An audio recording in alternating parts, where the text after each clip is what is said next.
Olá, bom dia, meus queridos amigos, minhas queridas amigas que vão participar dessa nossa live tão especial hoje. Antes de falar qualquer coisa, bom dia, presidente Lula. Como vai o senhor? Bom dia para você, bom dia para sua família. Beijo na Que, esposa e crianças. que alegria tê-lo aqui conosco na live. Já começo agradecendo o seu tempo. Sei que tem sido um momento onde o senhor tem sido muito importante, participando de vários encontros, várias lives. Já agradecendo hoje a nossa conversa, ela está sendo retransmitida por vários canais, o canal Fórum, o canal 247 e várias pessoas que estão aí transmitindo, fazendo essa nossa conversa chegar para muita gente. Eu não poderia deixar de começar hoje falando para as pessoas que hoje é um dia muito especial, né? Muito auspicioso a gente ter uma conversa sobre esse momento que a gente está passando, numa sexta-feira santa, sexta-feira da paixão, paixão que no grego vem de patis, que é sofrimento, né? E tem muito simbolismo a gente celebrar essa sexta-feira da paixão, e a palavra celebrar não quer dizer festejar, quer dizer honrar, quer dizer louvar, quer dizer lembrar, né? Uma data tão importante, tanto para os judeus, que foi alguns dias atrás, uns 2 dias atrás, a Páscoa judaica, como para os cristãos que celebram hoje a crucificação e a morte de Jesus no Calvário. Um dia onde a gente lembra, né, de uma pessoa que veio trazer o amor e o bem para os outros e foi traída por dinheiro, né, por 30 moedas de prata. A gente lembra essa história da passagem, de atravessar, né? Crise é sempre travessia, crise nunca é solução, é o aprendizado que a gente tem com a travessia. E, por fim, lembrar que todos esses símbolos eles têm que mexer com a gente de alguma maneira, né? O engraçado, porque todas essas religiões que são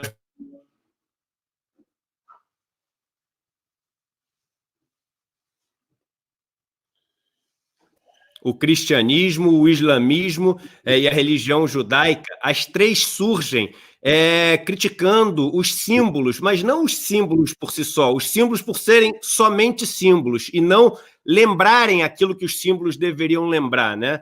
E a gente chega num momento de mundo onde a gente deve olhar para um dia como hoje e olhar para esses símbolos e tentar lembrar o que esses símbolos trazem a nós, as mensagens que esse símbolo traz a nós. Talvez a Páscoa que nós todos vamos viver em todas as nossas vidas, que mais tenham esse significado, de entender o sofrimento, do aprendizado com o sofrimento, da travessia com o sofrimento. E queria falar para todos vocês que participarem da live de hoje, já pedindo para todo mundo que está entrando, já temos, assim, batemos o recorde de, nos primeiros 2 minutos, temos quase 5.000 pessoas já ao vivo com a gente. Todo mundo dando um like, por favor, e esse like não quer dizer que você já gostou de uma coisa que você não viu, quer dizer que isso vai fazer no YouTube o vídeo mostrar que tem muito interesse das pessoas e isso vai ser apresentado para muitas outras, para elas poderem assistir também. E todo mundo do Facebook que deu o seu compartilhamento para isso poder chegar a muita gente. É muito importante. E a surpresa é o seguinte, no final da nossa conversa hoje, a gente vai ter uma bênção super especial para todos que estiverem aqui presentes para essa Sexta-feira Santa. É uma data especial, não é, presidente Lula, da gente estar conversando no meio de toda essa crise, lembrando a paixão de Cristo, né? É muito especial, Eduardo. Você fez muito bem de lembrar no começo da live e fez muito bem de chamar a pessoa que vai fazer, sabe, uma reza final na nossa live. Eu queria te dizer, Eduardo, que eu espero que nessa Sexta-feira Santa a gente não esqueça nunca de que o homem mais importante que já apareceu no planeta Terra foi crucificado por conta da inveja, por conta do ódio, por conta de mentiras. Eu não esqueço nunca a imagem do povo pedindo para libertar um ladrão e manter Jesus Cristo crucificado. A grandeza dele era tão grande que ele sobreviveu durante 2000 e não sei quantos anos a essa mentira e hoje continua sendo símbolo da fraternidade, símbolo do amor. E eu espero que nessa Sexta-feira Santa o povo brasileiro possa acordar e viver um dia mais tranquilo, viver um dia apreensivo, obviamente, por causa do coronavírus, mas eu diria, acordar com um pouco mais de vontade de recuperar o humanismo, recuperar a solidariedade, recuperar a bondade, porque eu acho que nós estamos precisando voltar a ser humanos. Nós estamos precisando mostrar que vai prevalecer o humanismo dentro de nós e que nós não seremos nunca transformados em máquina de ódio, em máquina de inveja, em máquina de provocação. Então, eu desejo que essa sexta-feira possa, sabe, aquela imagem do Papa sozinho na Praia São Pedro, debaixo da chuva, sabe, rezando a mensagem que ele deu antes de ontem sobre a questão da Sexta-feira Santa, eu espero que ela bata muito forte na cabeça de cada homem, de cada mulher, de cada criança, para que a gente possa recuperar o direito do Brasil, voltar a ser um país feliz, otimista, um país que acredita no seu futuro. Então, parabéns, desejo que Deus abençoe essa nossa live, abençoe a nossa cabeça, nos dê inteligência para tentar responder aquilo que é a expectativa das pessoas que estão acompanhando essa pequena conversa entre nós. Muito bacana, presidente. A gente vai falar aqui primeiro um pouquinho das notícias que a gente tem no mundo. Eu vou passar para o senhor comentar essas notícias, a doença, a contaminação, o tratamento, tudo isso tem sido muito dinâmico. Todos os dias a gente tem novidades a respeito disso. Essas novidades mudam muitas vezes os prognósticos das pessoas. E depois a gente vai falar um pouquinho do nosso caso aqui de Brasil. O mundo, ele já tem mais de 1.600.000 casos confirmados do coronavírus, né? A gente está quase batendo a trágica marca de 100.000 mortes também confirmadas. O número de mortes estimado é muito maior do que isso, mas isso é o número de mortes oficiais. E aqui só uma curiosidade, os Estados Unidos, que se tornou o epicentro da crise no mundo, e um país onde no começo o presidente tinha uma postura de achar que, olha, não é tão sério, não, a gente vai passar rápido por isso é assim, na verdade tem cura, é a cloroquina, tudo que a gente está vendo aqui no Brasil, os Estados Unidos tentou fazer isso antes, a gente está repetindo, né? Aliás, um erro, dá para ver que é um erro pelos números que eu vou falar agora, nos Estados Unidos, e os Estados Unidos ele já tem 465 mil, quase 500 mil de casos confirmados, mais de 16 mil mortes. E veja bem, presidente, dos 465 mil casos americanos, só 26 mil, mais ou menos 5%, um pouquinho mais de 5%, se curaram. O resto está todo mundo ainda lutando pela vida nos Estados Unidos. E Nova York, e aí, para mim, uma primeira coisa para a gente falar, isso para mim, a gente falando de simbolismo aqui, isso é um simbolismo para mim muito forte. Não existe um lugar no mundo mais rico do que Nova York. Todos os trilhões do mundo passam por Nova York. Se existe algo que o dinheiro pode resolver, esse algo é resolvido quando acontece em Nova York, no lugar dos trilhões e não bilhões. Pois bem, Nova York, o estado de Nova York, tem mais casos do coronavírus do que qualquer outro país do mundo. Eu vou repetir, o estado de Nova York tem mais casos de coronavírus do que qualquer outro país do mundo. Então isso mostra para a gente o seguinte, não há dinheiro suficiente para conseguir combater essa doença que veio. Só existe, e aí talvez uma lição para o ser humano, só existe a gente se ajudar. A única defesa que a gente tem contra esse vírus é a gente se ajudar. E se ajudar não se contaminando e se ajudar não contaminando o próximo. E mais, uma lição de humildade, né? Porque o presidente americano, que é o cara que nunca volta atrás, que nunca erra, tendo que assumir seu erro. O prefeito de Milão tendo que assumir seu erro. O primeiro-ministro da Inglaterra não só tendo que assumir seu erro, mas sendo internado na UTI depois de falar com sarcasmo, com ironia dessa doença. Então, essa é a primeira coisa que eu queria falar para o senhor. É impressionante, né? A crise sendo mais forte nos lugares mais ricos do mundo. Se isso não é uma mensagem para o nosso modo de viver, né? Desenfreado aqui do capitalismo, eu não sei mais o que é uma mensagem, né, presidente? Eduardo, você sabe que eu agradeço a Deus todo dia, porque no começo do vírus, eu fui ao Papa, eu fui depois à Alemanha, eu fui à França, eu fui a Genebra, e eu voltei preocupado. Desde que eu voltei, eu não saí de casa para evitar exatamente de contaminar alguém ou para evitar de ser contaminado. E eu fiquei assustado como é que os países ricos, ou seja, não se prepararam também para enfrentar um vírus que antes era muito fácil culpar a China. Era muito fácil jogar a culpa em cima da China, porque a China é comunista, porque a China não sei das quantas, porque a China é autoritária, porque a China não cuida disso e tal. O dado concreto é que hoje a China está mostrando que ela tratou com mais competência o enfrentamento ao vírus do que todos os outros países. Eu sei que tem muita gente no Brasil, porque no Brasil tem muito vira-lata que acha que nos Estados Unidos tudo é melhor do que no resto do mundo, que Nova York, eu não sei das contas e tal. A verdade é que o sistema de saúde nos Estados Unidos é muito precário. É muito precário. Os Estados Unidos não têm uma coisa similar ao SUS aqui no Brasil, que é uma coisa extraordinária, que só não é melhor porque a elite brasileira trabalhou contra o SUS desde que ele foi criado na Constituinte de 1988. Ou seja, efetivamente, a elite, a iniciativa privada nunca aceitou o SUS. Por isso é que fizeram a emenda 95 e tiraram 22 bilhões de reais que deveria estar agora incentivando o SUS a ser muito mais atento. Você sabe, Eduardo, que de todos os leitos que existem no Brasil, 63% existe no SUS. Ou seja, então, Nova York, quando acontece esses números, e eu também queria valorizar o seguinte: Nova York, o número é muito alto, porque lá teve teste mais alto do que qualquer outro lugar do mundo. E aqui no Brasil, se fizer teste, vai dar um número muito alto, muito alto. Uhum. O depoimento do governador do estado do Piauí, ele acha que, pelas teses dele lá, ele acha que, se for fazer teste, ele vai encontrar mais de 2.000 pessoas no estado que pode estar contaminado. Aqui no Brasil, nós tínhamos feito ontem 55 mil testes.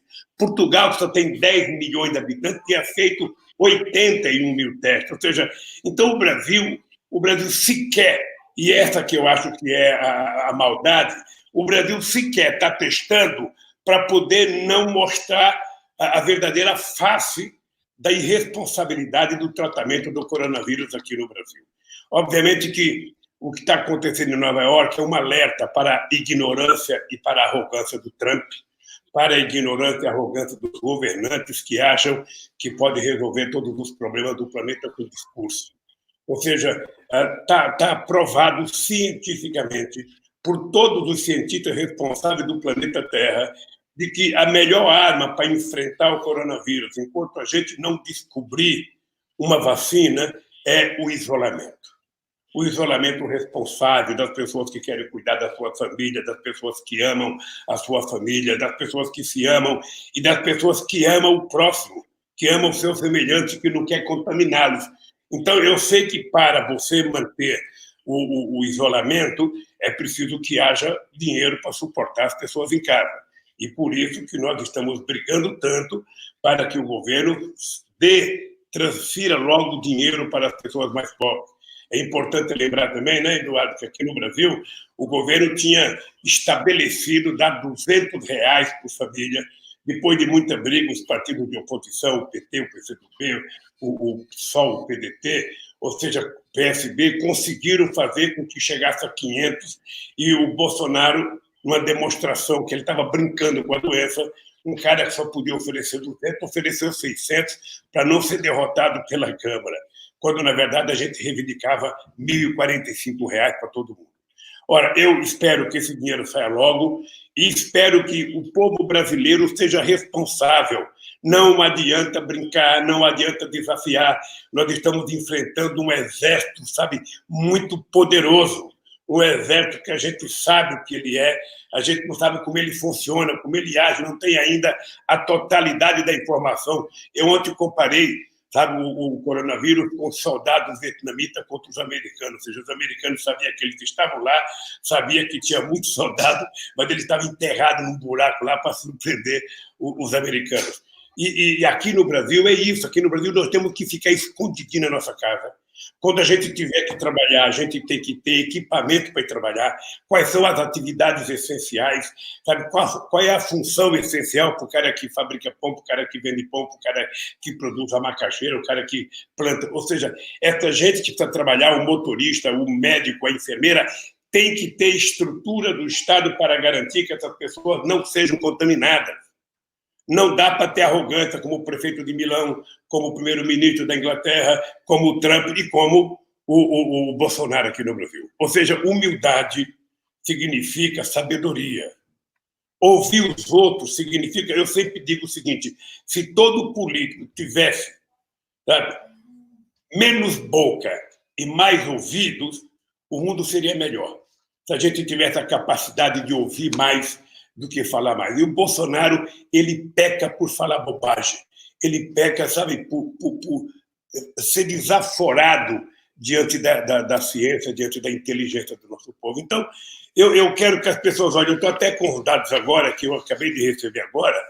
É estranho que a gente veja Nova York com os Estados Unidos com 16.686 mortos. A Espanha já está com 15 mil, a Itália com 18 mil. Quando eu fui na Itália visitar o Papa, eu tive com o ministro da Saúde, ele estava certo que eles tinham vencido a doença. Eles estavam certos. Ou seja, hoje é o país que mais tem mortos, sabe, do coronavírus. E aqui no Brasil nós estamos caminhando, sabe? Estamos caminhando. Eu espero que a gente não há disputa de quem é mais competente ou menos competente, é apenas uma disputa de responsabilidade. Só espero que no Brasil, sabe, que nessa sexta-feira santa, uma mão bata na cabeça do Bolsonaro e fala: crie juízo. Você não governa para os seus filhos. Você não governa para o seu guru dos Estados Unidos. Você não tem que seguir o Trump. Você siga a ciência brasileira. Ouça a ciência brasileira. Ouça, sabe, os médicos brasileiros. Ouça a inteligência desse Brasil e vamos cuidar do Brasil. Com essa fala que eu quero começar a nossa discussão sobre o coronavírus, porque eu estou muito preocupado. Não apenas porque eu já tenho 74 anos e estou na faixa aquela faixa perigosa que tem. Todo dia que eu ouço aqui, quem tem mais de 60, quem tem mais de 65, eu já fico preocupado. Está na minha área. Esse coronavírus vai chegar por aqui, mas eu estou com as portas todas lacradas aqui, aqui não passa nem sonho. Eu vou ficar aqui e vou... Eu gostei quando o senhor me falou, na última vez que a gente conversou, o senhor falou assim: olha, eu estou com energia de um garoto de 30, estou correndo todo dia, estou aqui com a vontade de mudar o mundo de um garoto de 20, eu só tenho que convencer o coronavírus disso, né? Eu estou tentando convencer. Ele sabe. Foi ótimo aqui, ó. Ele sabe, eu estou me cuidando, porque eu sei que a única coisa, quem gosta de mim sou eu. Quem gosta de você e da tua família, em primeiro lugar, é você. Então você que tem que cuidar dela. É isso aí. Você que tem que cuidar. E cada não se meta besta de sair para passear, de querer passear não sei aonde, de querer, sabe, fique em casa. Fique em casa, que você tem mais garantia ficando em casa do que em qualquer outro lugar desse país. Você não tem garantia nem dentro do hospital hoje. Então fique em casa, mantenha a higiene na casa, passe álcool em tudo quanto for lugar que você puder, lava a mão quantas vezes for necessário e evite pegar a doença. Eu tenho conversado com algumas pessoas que pegaram o vírus, Eduardo, e eles me contam barbaridade do sofrimento. Então, é uma doença nova e nós vamos enfrentar um jeito novo de cuidar, ficar em casa, ser obediente, respeitar as regras do jogo que o vírus está nos impondo e vamos vencer essa batalha.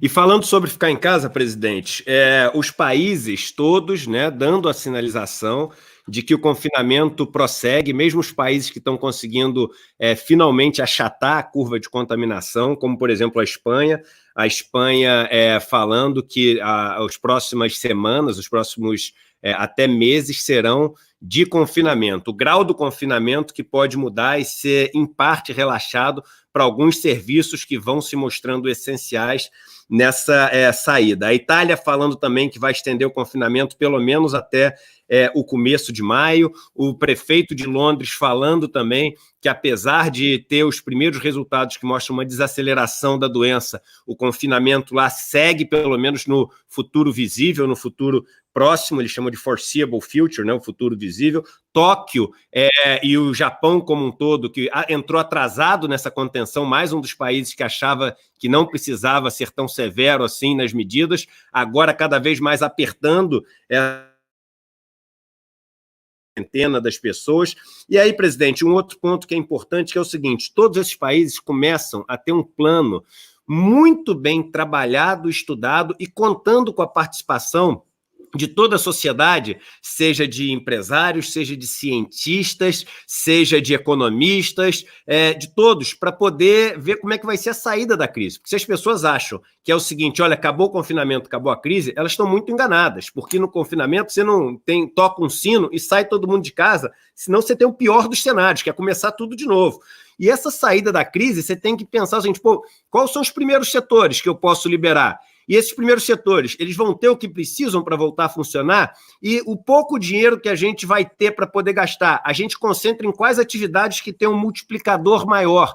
Aqueles que não vão poder recomeçar, como é que continua o suporte financeiro, o suporte para essas pessoas poderem ter a dignidade que elas precisam? Então, você tem o COBRA, por exemplo, que é um comitê criado no Reino Unido para isso, você tem o IFO, que é um grupo na Alemanha criado para isso, e são trabalhos assim que estão demandando uma atenção enorme e que a sociedade tem exigido transparência. Me diga qual o plano que você tem.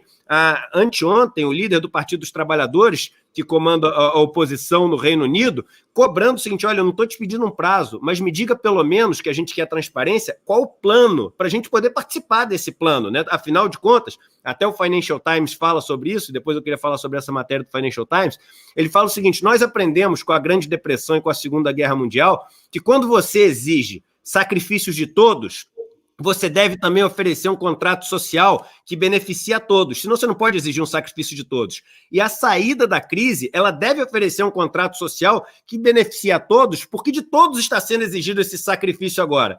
E no Brasil, a gente não parece sequer ter entrado ainda com a ficha caindo no que a gente precisa fazer para a crise. É uma luta dos governos dos estados contra o presidente.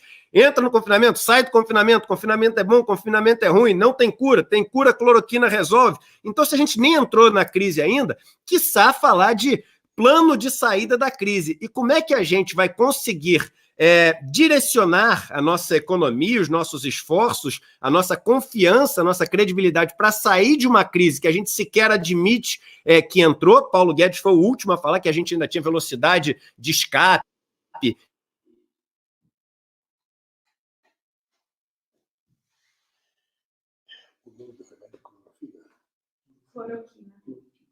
Pergunta é a seguinte, como a gente vai conseguir chamar todo mundo para remar esse barco saindo da crise sem uma credibilidade de ter um plano para sair, sem sequer ter um comitê que todo mundo sabe que está reunido discutindo isso e que tem a participação de todos, como todos os outros países estão fazendo?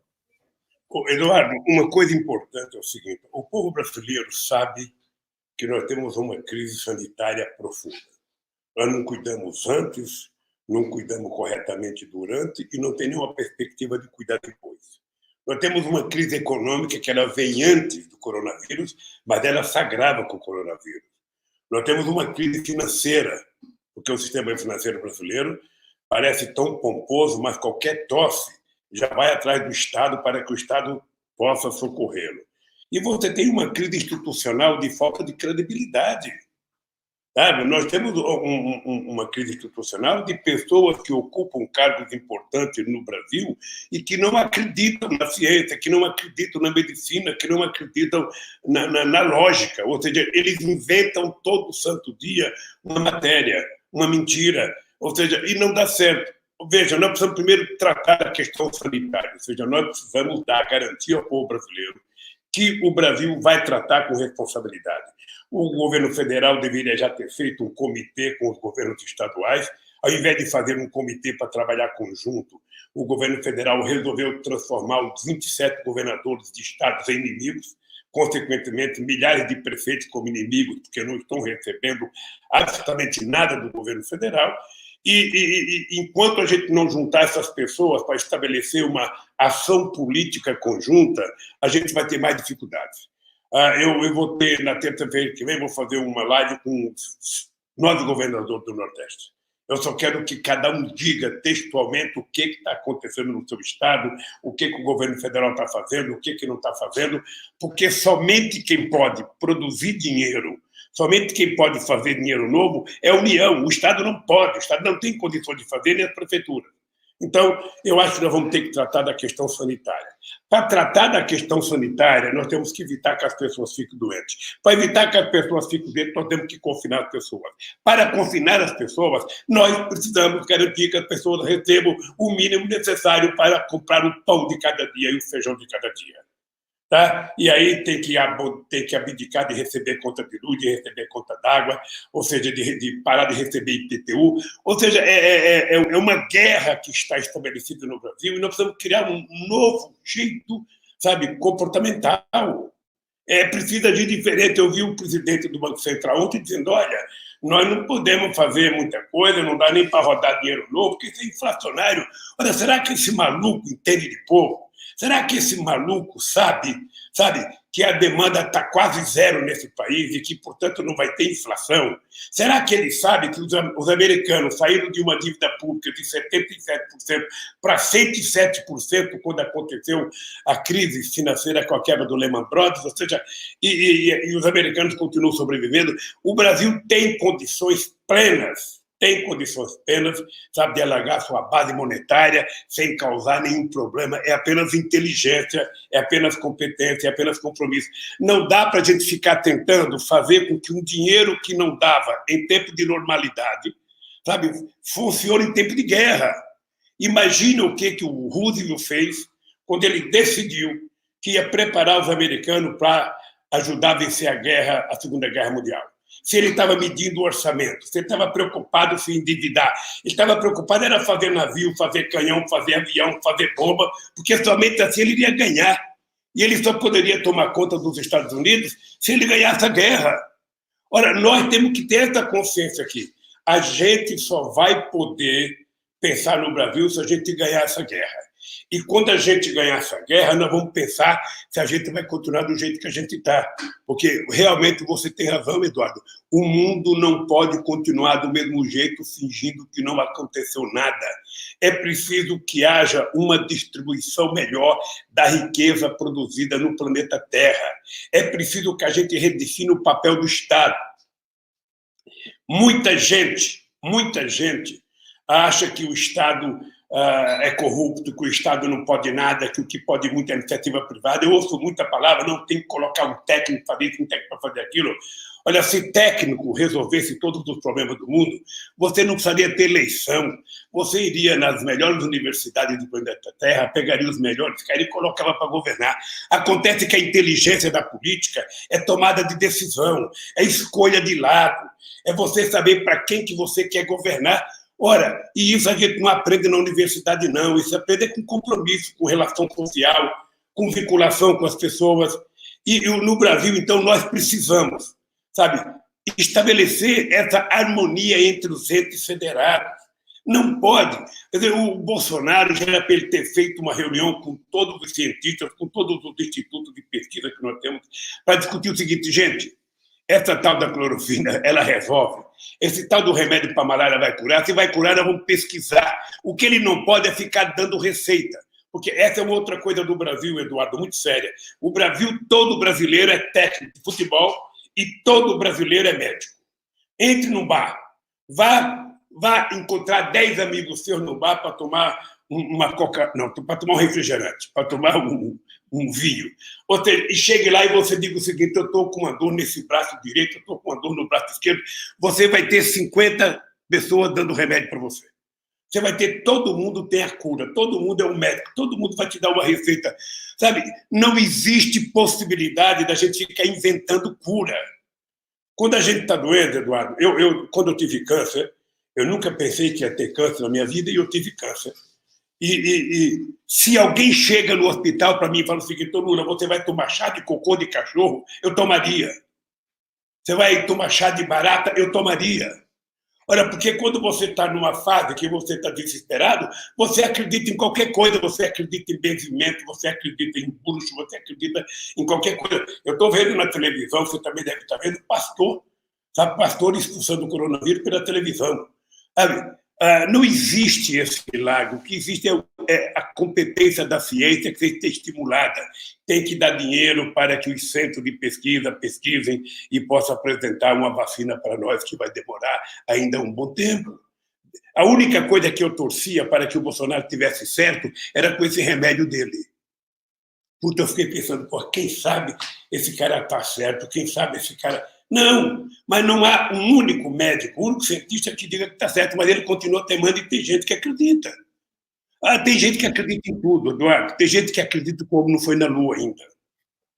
Você acredita? Tem gente que acredita que não é verdade que o homem foi para a Lua. Tem gente que não acredita. A Terra é plana, né? Tem gente que acredita que a Terra é plana. Então, Eduardo, eu acho que nós temos que fazer isso. Cuidar da questão sanitária com responsabilidade. Eu pensei que o nosso ministro da Saúde iria assumir com mais coragem, mas ele veio, voltou, ou seja, e até agora só tem anúncio de que vai comprar, de que vai reivindicar, de que vai pedir, de que vai encomendar. É preciso chegar às vacinas nos municípios, é preciso chegar à vacina nos estados, para que o povo possa se curar, para que o povo possa... A vacina não, a testagem. E é preciso que chegue dinheiro para os leitos, é preciso que chegue dinheiro para comprar o material, sabe, coisas elementares que está faltando. Essa é uma coisa. A outra coisa que eu acho grave é discutir a questão econômica. A economia, ela tem uma parte da economia que tem que funcionar, Eduardo, nós temos que assumir responsabilidade, ou seja, quem vai cuidar das pessoas que nós precisamos que trabalhem? O pessoal da saúde, o pessoal da educação, o pessoal do transporte, o pessoal da alimentação, o pessoal que faz pão, o pessoal que planta. Como é que a gente vai cuidar dessa gente se você não dá equipamento? Outro dia eu vi na televisão, no Rio de Janeiro, o ponto de ônibus cheio de gente, não tinha uma máscara, não tinha um avental, não tinha ninguém orientando as pessoas. Eu não sei se você viu ontem a quantidade de carros que saíram aqui na estrada de São Paulo. Sabe? Foi 2 milhões de pessoas que deixaram São Paulo. Então, como não tem credibilidade, como você não tem um governo que fala, sabe, sério com as pessoas, a sociedade fica, às vezes, brincando. Você sabe que foi assim na famosa revolta da vacina, em 1904, né, quando Oswaldo Cruz resolveu fazer a vacina, mas para fazer a vacina era preciso alargar as ruas do Rio de Janeiro, tirar os pobres, para limpar a cidade, tirar os pobres do centro, mandar os pobres para o morro. E você sabe que chegaram até a dar dinheiro para o povo criar rato, para o povo vender rato. Quem pegasse um rato e vendesse para o governo dava um dinheiro. Aí sabe o que aconteceu? O povo começou a criar rato em casa. Então foi obrigado a parar de dar dinheiro. Sabe? Depois houve uma revolta. O povo, no primeiro momento, o povo é contra. Agora imagina, você tem a televisão falando favorável ao isolamento, você fala todo dia, eu falo sempre que eu posso, ou seja, mas você tem gente do governo que não fala. O presidente, que deveria ser o porta-voz, não fala, ele zomba, ele brinca. Ainda ontem ele foi numa padaria. Fazer o quê numa padaria? Ele não ia na padaria a vida inteira, por que ele vai agora? Então, Eduardo, eu acho que nós estamos diante de um desafio. Um desafio, e aí eu quero te parabenizar pelas tuas lives, porque você tem sido muito duro, sem perder a ternura, obviamente, tem falado das coisas que tem que falar, e é preciso mais gente como você falando o que você fala. E depois nós vamos entrar num tema que é a questão da desigualdade nesse país, porque, embora a gente esteja com o coronavírus, a economia do Brasil pode continuar funcionando. Nós poderemos fazer investimento em infraestrutura, nós poderemos fazer investimento em saneamento básico, ou seja, tem muita coisa que pode ser feita e é preciso de dinheiro, Guedes. É preciso de dinheiro. Levante de cima desse dinheiro que você está guardando para pagar o sistema financeiro, pelo amor de Deus. Sabe, nesse momento, quem precisa de liquidez no Brasil é o cara que está desempregado, é o cara que é autônomo, é o cara que tem um boteco, é o cara que tem um pequeno restaurante, é o cara que tem um pequeno negócio, é uma mulher que tem um instituto de beleza, um homem. Essa gente está precisando de liquidez para sobreviver. Os banqueiros precisam criar vergonha e parar de cobrar juros altos. É isso. É verdade, presidente. Olha só, a gente, aproveitar para falar, temos mais de 20 mil pessoas no total, somando o Facebook e o YouTube nos assistindo. Acabamos de fechar a primeira meia hora da nossa conversa. Eu queria pedir para todo mundo, para a gente dar um salto e bater todos os nossos recordes aqui, que vocês deem, não custa nada, 1 segundo, dá um like agora, tem espaço para muito mais like do que já foram dados aqui, para a gente poder aparecer na plataforma do YouTube para muita gente. É muito importante que muitas pessoas ouçam o que vai ser, concordem ou não, mas ouçam o que a gente vai conversar aqui. E todo mundo do Facebook que der um compartilhar, isso também ajuda demais.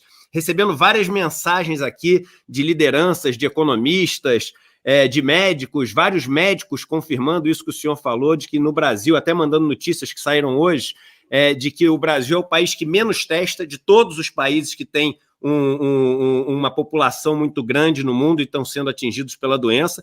Isso a gente fica até com medo de ser uma estratégia, né, macabra, cruel, do governo de não testar para poder dizer que a gente não está com um problema muito grande, e isso pode resultar na morte de muita gente. E aí eu queria falar sobre um tema que o senhor trouxe aqui, que é essa questão da velocidade da resposta para os ricos e para os pobres aqui no Brasil. No primeiro dia, e eu previ, no primeiro dia que a gente teve assim a bolsa tendo aquele circuit breaker caindo muito, eu previ, fiz um post no meu Twitter dizendo que a gente ia ter uma ajuda imediata para os bancos que deveriam ali estar passando a primeira dificuldade, porque teve uma queda inesperada e todos eles estavam fazendo uma aposta muito grande, porque sabem que o representante deles, Paulo Guedes, era ex-sócio de um dos maiores bancos, do maior banco de investimento do país, o presidente do Banco Central era o chefe da tesouraria de um dos maiores bancos do país, então eles, tendo os seus representantes lá, eles estavam com apostas enormes, né,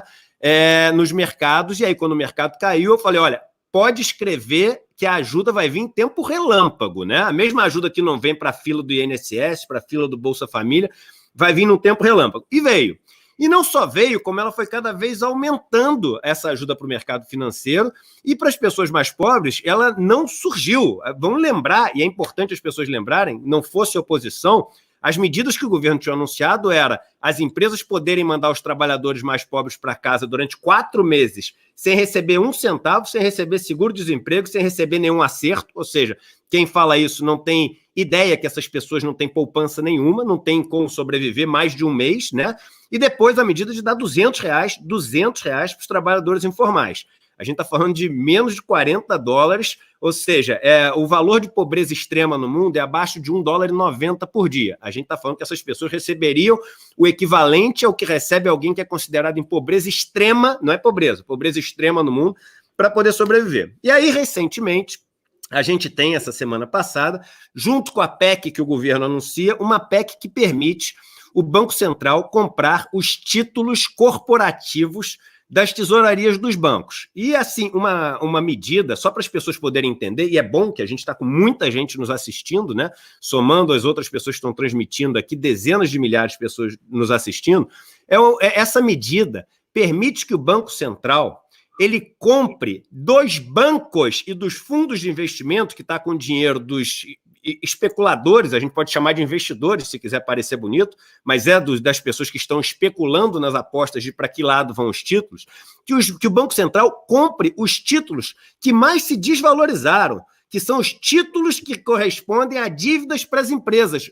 Mas o dinheiro, e todo mundo precisa ficar com isso muito claro na cabeça, o dinheiro que o Banco Central vai gastar não vai para as empresas, para nenhuma empresa. Esse dinheiro vai 100% para os bancos, para pegar o prejuízo dos bancos e levar para o Banco Central para depois ser dividido em todo mundo, com os impostos que as pessoas vão pagar. E o Banco Central vai poder fazer isso sem exigir nenhuma contrapartida dos bancos, deles darem crédito para as pessoas, não vai exigir que o banco que vai poder vender para ele esteja em dificuldade, ou seja, pode ser um banco que está cheio de lucro, vai ter mais lucro ainda vendendo esses títulos por um preço mais caro para o Banco Central. Esses títulos, e foi onde eu trabalhei 20 anos da minha vida, eles não têm referência de preço nenhuma no mercado, ou seja, você vai botar um analista do Banco Central, que nunca operou isso na vida, é o faixa branca ali, lidando para comprar os títulos com os lobos ali, que entendem pra caramba desse negócio, são os faixa pretas, e vão poder passar todos os prejuízos para o Banco Central. Então, uma coisa assim, e só lembrando, para terminar, que isso não é menos importante, né, que quem comanda o Banco Central, e os diretores do Banco Central, quando termina o mandato deles, eles voltam para esses bancos, para trabalhar nesses bancos. Então, assim, essa relação de troca de favores, essa relação de conflito de interesses, ela vem numa crise onde tem a possibilidade agora legal do Banco Central pegar o prejuízo dos bancos e depois eles irem trabalhar nesses próprios bancos que eles ajudaram pegando os prejuízos. E aí o Banco Central justifica falando assim, não, tem vários países que fazem isso, por exemplo, a Colômbia. Vamos lembrar, a Colômbia é o país do mundo, de todos os do mundo, que tem menor mobilidade social. Demora 12 gerações para quem nasce entre os 10% mais pobres, chegar até a classe média do país. A gente está falando, gente, de quase 300 anos até um descendente chegar na classe média do país. E aí, as pessoas que receberam a ajuda dos mais pobres, vem a ajuda atrasada várias semanas num app. Vê se morador de rua, se o cara que mora lá na aldeia vai ter a app, se vai ter o celular com memória. E aí eu passo para o senhor falando o seguinte, o senhor falou também na sua fala, essas pessoas que estão no Banco Central, no Ministério da Economia, na equipe econômica, são todos homens, brancos, ricos e ex-mercado financeiro. Eles não têm ideia de como é que é a vida de uma pessoa miserável que vai precisar de ajuda, sequer como ela vai precisar acessar essa ajuda através de um app. Eles não têm a menor ideia. E eles têm total ideia das dores que passa alguém do mercado financeiro. Isso é a palavra empatia. Não existe empatia nenhuma com a pessoa mais pobre. E aí eu queria perguntar para o senhor o seguinte, é possível, ou é uma ilusão minha, mas é possível enfrentar o mercado financeiro? Porque muitas pessoas, quando eu falo que vou conversar com o senhor, etc., eu tenho, assim, depois de ter visitado e morado nessas comunidades mais pobres do país, já morei em mais de 20 comunidades, todo lugar que eu chego, eu vejo como as pessoas são gratas por aquilo que o senhor, a presidente Dilma, o PT ao longo desses anos fez, como o programa das cisternas, o Luz para Todos. As pessoas não têm ideia do que chegar luz numa casa causa de diferença, do que ter uma cisterna causa de diferença.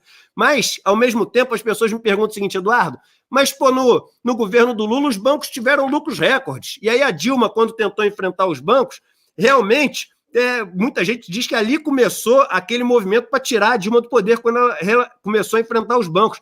Então a pergunta é a seguinte, com essas pessoas no poder, representando elas, será que a gente pode sonhar em conseguir enfrentar esse poder que parece ilimitado dos bancos, das pessoas que têm o dinheiro, ou não? Não dá para enfrentar esse dinheiro? Porque eu acho, Eduardo, que sem enfrentar esse poder, é impossível a gente viver numa sociedade mais justa e que tenha redistribuição de renda e dinheiro para todos. Eduardo, eu quero te agradecer pela pergunta. A pergunta ela me dá a oportunidade de explicar algumas coisas para as pessoas e, ao mesmo tempo, reconhecer o que nós não fizemos e o que nós fizemos. Veja, quando você chega ao governo, o ideal seria que você chegasse ao governo com uma base parlamentar majoritária, que você pudesse fazer um conjunto de coisas aprovada pelo Congresso Nacional para você poder mudar a regra do jogo. Porque, senão, você ganha o governo, mas você na verdade, ganha uma eleição, mas você não ganha o governo. Você está subordinado às instituições. O Ministério Público continua sendo o Ministério Público, o Poder Judiciário continua sendo o Poder Judiciário, o Congresso Nacional reage de acordo com a origem social das pessoas. Eu conto sempre o seguinte, né? Eu, quando fui eleito presidente em 2002, eu fui eleito com 62% dos votos no segundo turno. No primeiro turno, eu tive 47%. Mas eu cheguei no Congresso Nacional com 91 deputados do PT, de 513. Para votar uma coisa qualquer, você precisa de 257. Para votar uma coisa substancial. Ou seja, então você precisa construir. Eu não tinha sequer presidente do Banco Central, meu caro. Eu, a Luísa Mercadante, o Palocci, fomos encontrar o Meirelles numa reunião em Nova York, e eu conheci o Meirelles por acaso, porque um companheiro do Rio de Goiás, que estudou com o Meirelles, disse que o Meirelles queria me conhecer, que o Meirelles queria largar os bancos para ir para a política. Não esqueço nunca. Um companheiro chamado Pedro Wilson de Goiás, que era deputado federal. Aí, a partir daquele momento que eu conheci o Meirelles, eu falei, olha, vamos tentar conversar com o Meirelles, porque várias outras pessoas que a gente tinha sondado não queriam ser. Aí o Meirelles veio, e eu fiquei até surpreso, porque ontem eu li o artigo do Meirelles na entrevista da BBC News, sabe, em que ele descaracteriza o atual presidente do Banco Central, dizendo que não pode rodar dinheiro novo. Né? Aí é o seguinte, é verdade que os bancos ganharam dinheiro, nós tínhamos vindo do PROER, nós tínhamos vindo de uma política em que o presidente Fernando Henrique Cardoso tinha colocado muito dinheiro para salvar os bancos. Ou seja, na medida, e na minha cabeça permanecia a seguinte tese, toda hora que os bancos quebram, o governo é obrigado a financiar os bancos. E vinha na minha cabeça também, sabe, que nós gastamos acho que mais de 22 bilhões naquela época para poder salvar os bancos com o PROER. E eu falava, não, é melhor que os bancos ganhem dinheiro, mas eu quero que o povo ganhe dinheiro. É por isso que hoje eu tenho clareza que eu não fiz nenhuma distribuição de riqueza. O que nós fizemos foi uma distribuição de renda bastante acentuada, fazendo coisas que a gente teve que fazer. Por exemplo, você aumentar o salário mínimo durante todo o nosso mandato, durante todos os 13 anos. Por exemplo, você fazer um programa Luz para Todos, que custou 20 bilhões de reais, banco pelo Estado. Por exemplo, você fazer o Bolsa Família. Por exemplo, você criar o PAA para comprar o alimento do pequeno produtor. Por exemplo, você fazer casas, Minha Casa Minha Vida, dando o título para a mulher e subsidiando, em alguns casos, mais de 80% das casas, porque se você não subsidiar, pobre não consegue comprar uma casa. Ou seja, e nós geramos 20 milhões de empregos formais durante todo o nosso período de governo. Os trabalhadores receberam aumento real acima da inflação. Então, nós fizemos uma revolução nesse país. E ganhou dinheiro os banqueiros, ganhou dinheiro os trabalhadores, ganhou dinheiro os empresários, ganhou dinheiro todo mundo. Nós saímos de 100 bilhões de fluxo de comércio de exportação para praticamente 500 bilhões. Então, nós fizemos muita coisa. Qual era a minha vontade de voltar em 2018? Era porque eu tinha vontade de começar a discutir uma outra coisa, fazer distribuição de riqueza no país. Tá? Não ficar só na distribuição de renda, era fazer distribuição de riqueza. Ou seja, o pão que a gente consegue produzir, quem vai ficar com cada pedaço? E qual é o pedaço que vai ficar? As pessoas que trabalham, porque as pessoas que trabalham, na verdade, não é o cara da Ambev que ficou rico pelo trabalho dele. Ele não criou nenhum produto novo, ele foi comprando empresa.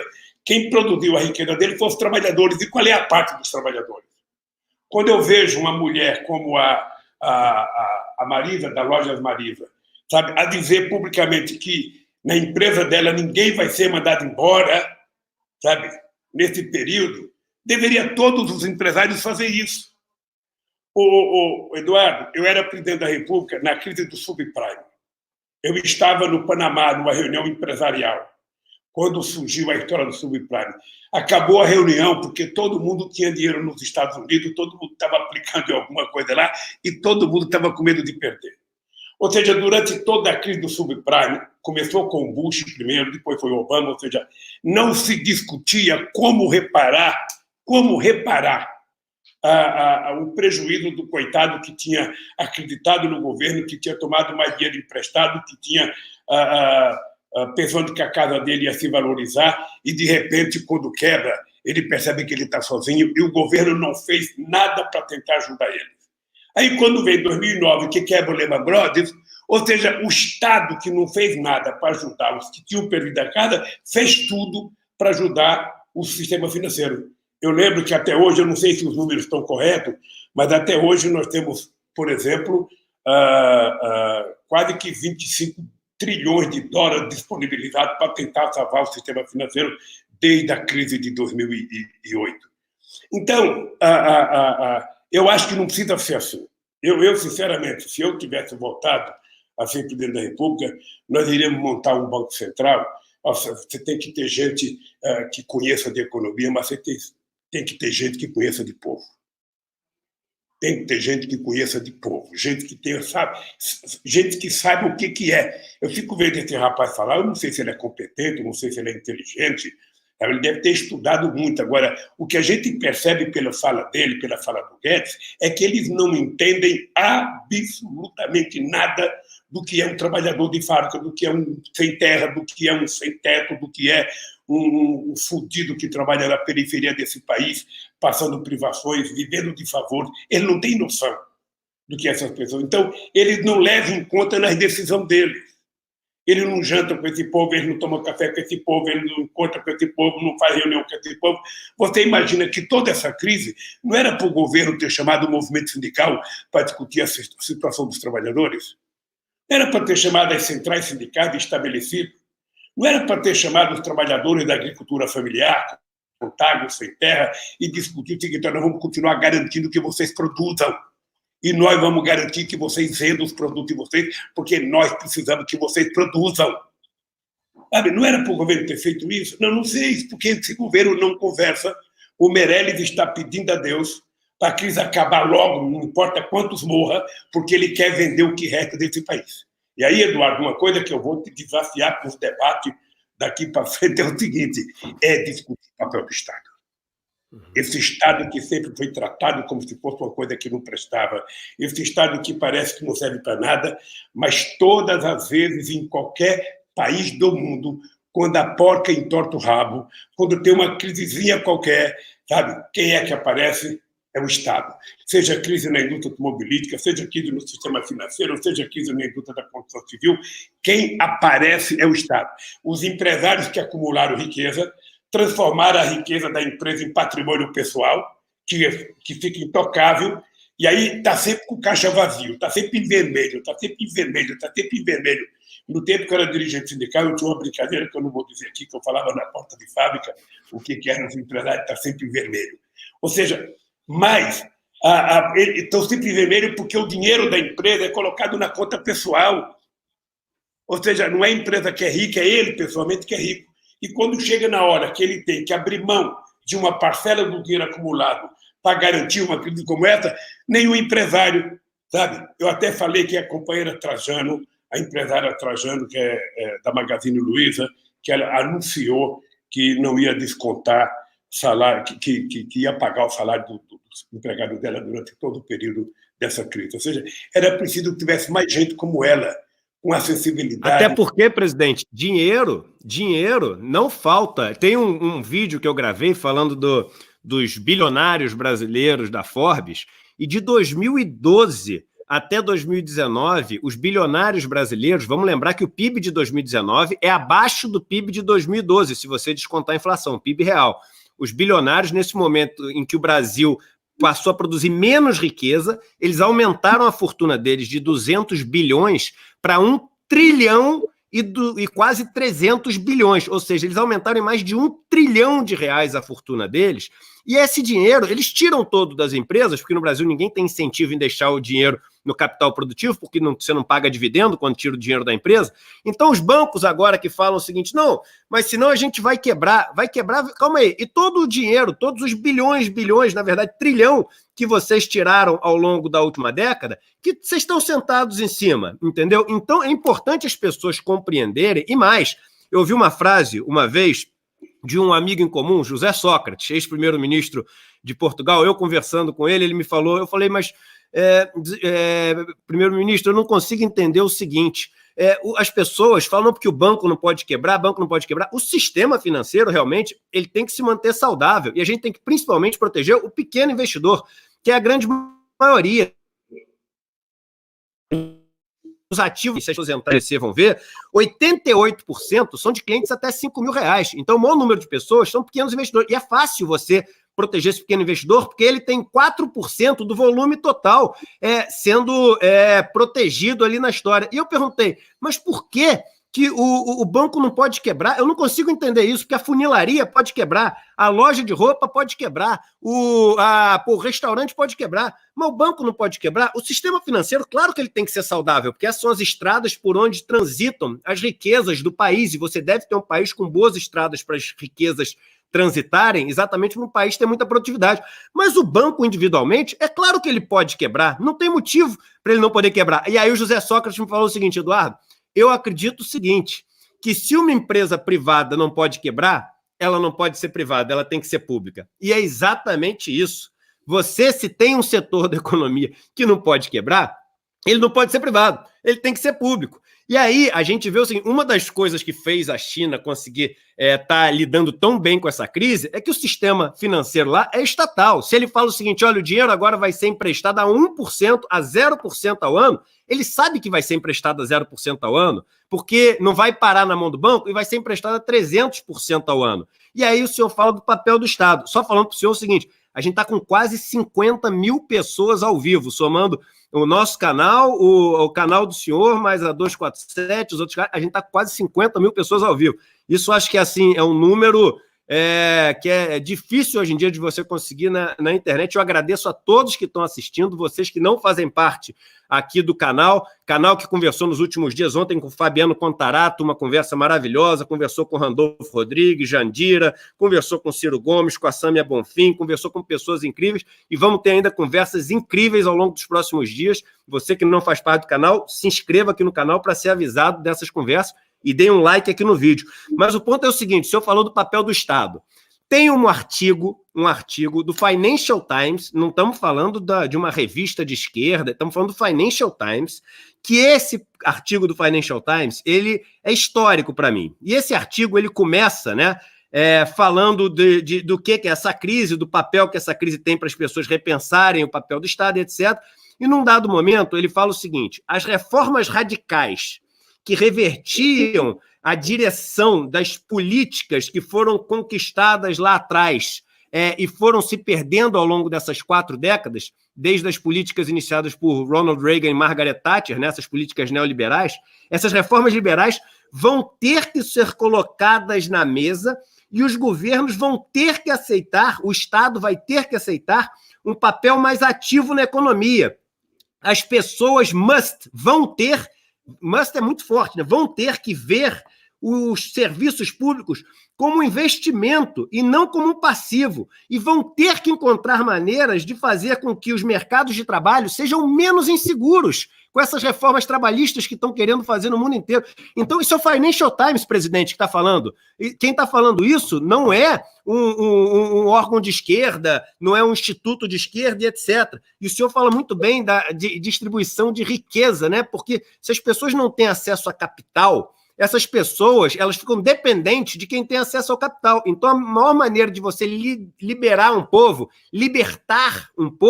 é dar acesso ao capital. E aí eu passo a pergunta para o senhor, que é a seguinte.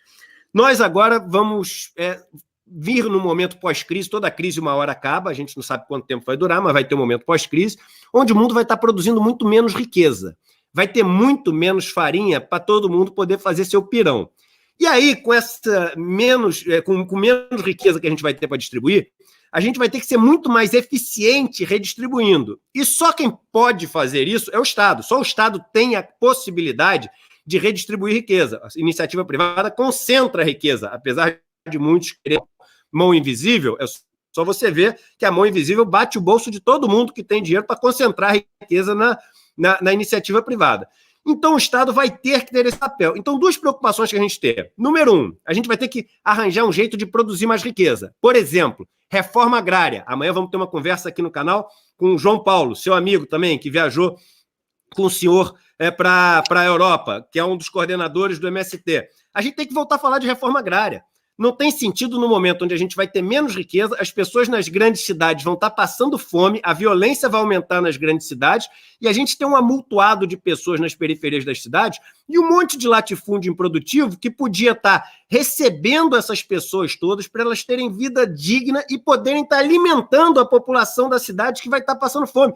Isso é produção de riqueza, a gente vai ter que falar disso. A gente vai ter que falar de reforma tributária. Porque com menos riqueza, a gente vai ter que abrir o cofre dessa turma que juntou R$1 trilhão e não tem essa postura que a Luísa Trajano está tendo, que deveriam ter, falando o seguinte, olha só, eu sei que esse ano eu vou ter prejuízo, mas eu tive em cima de vocês, porque é isso, o dono da Van fala, eu tenho 120 mil funcionários que dependem de mim, é mentira.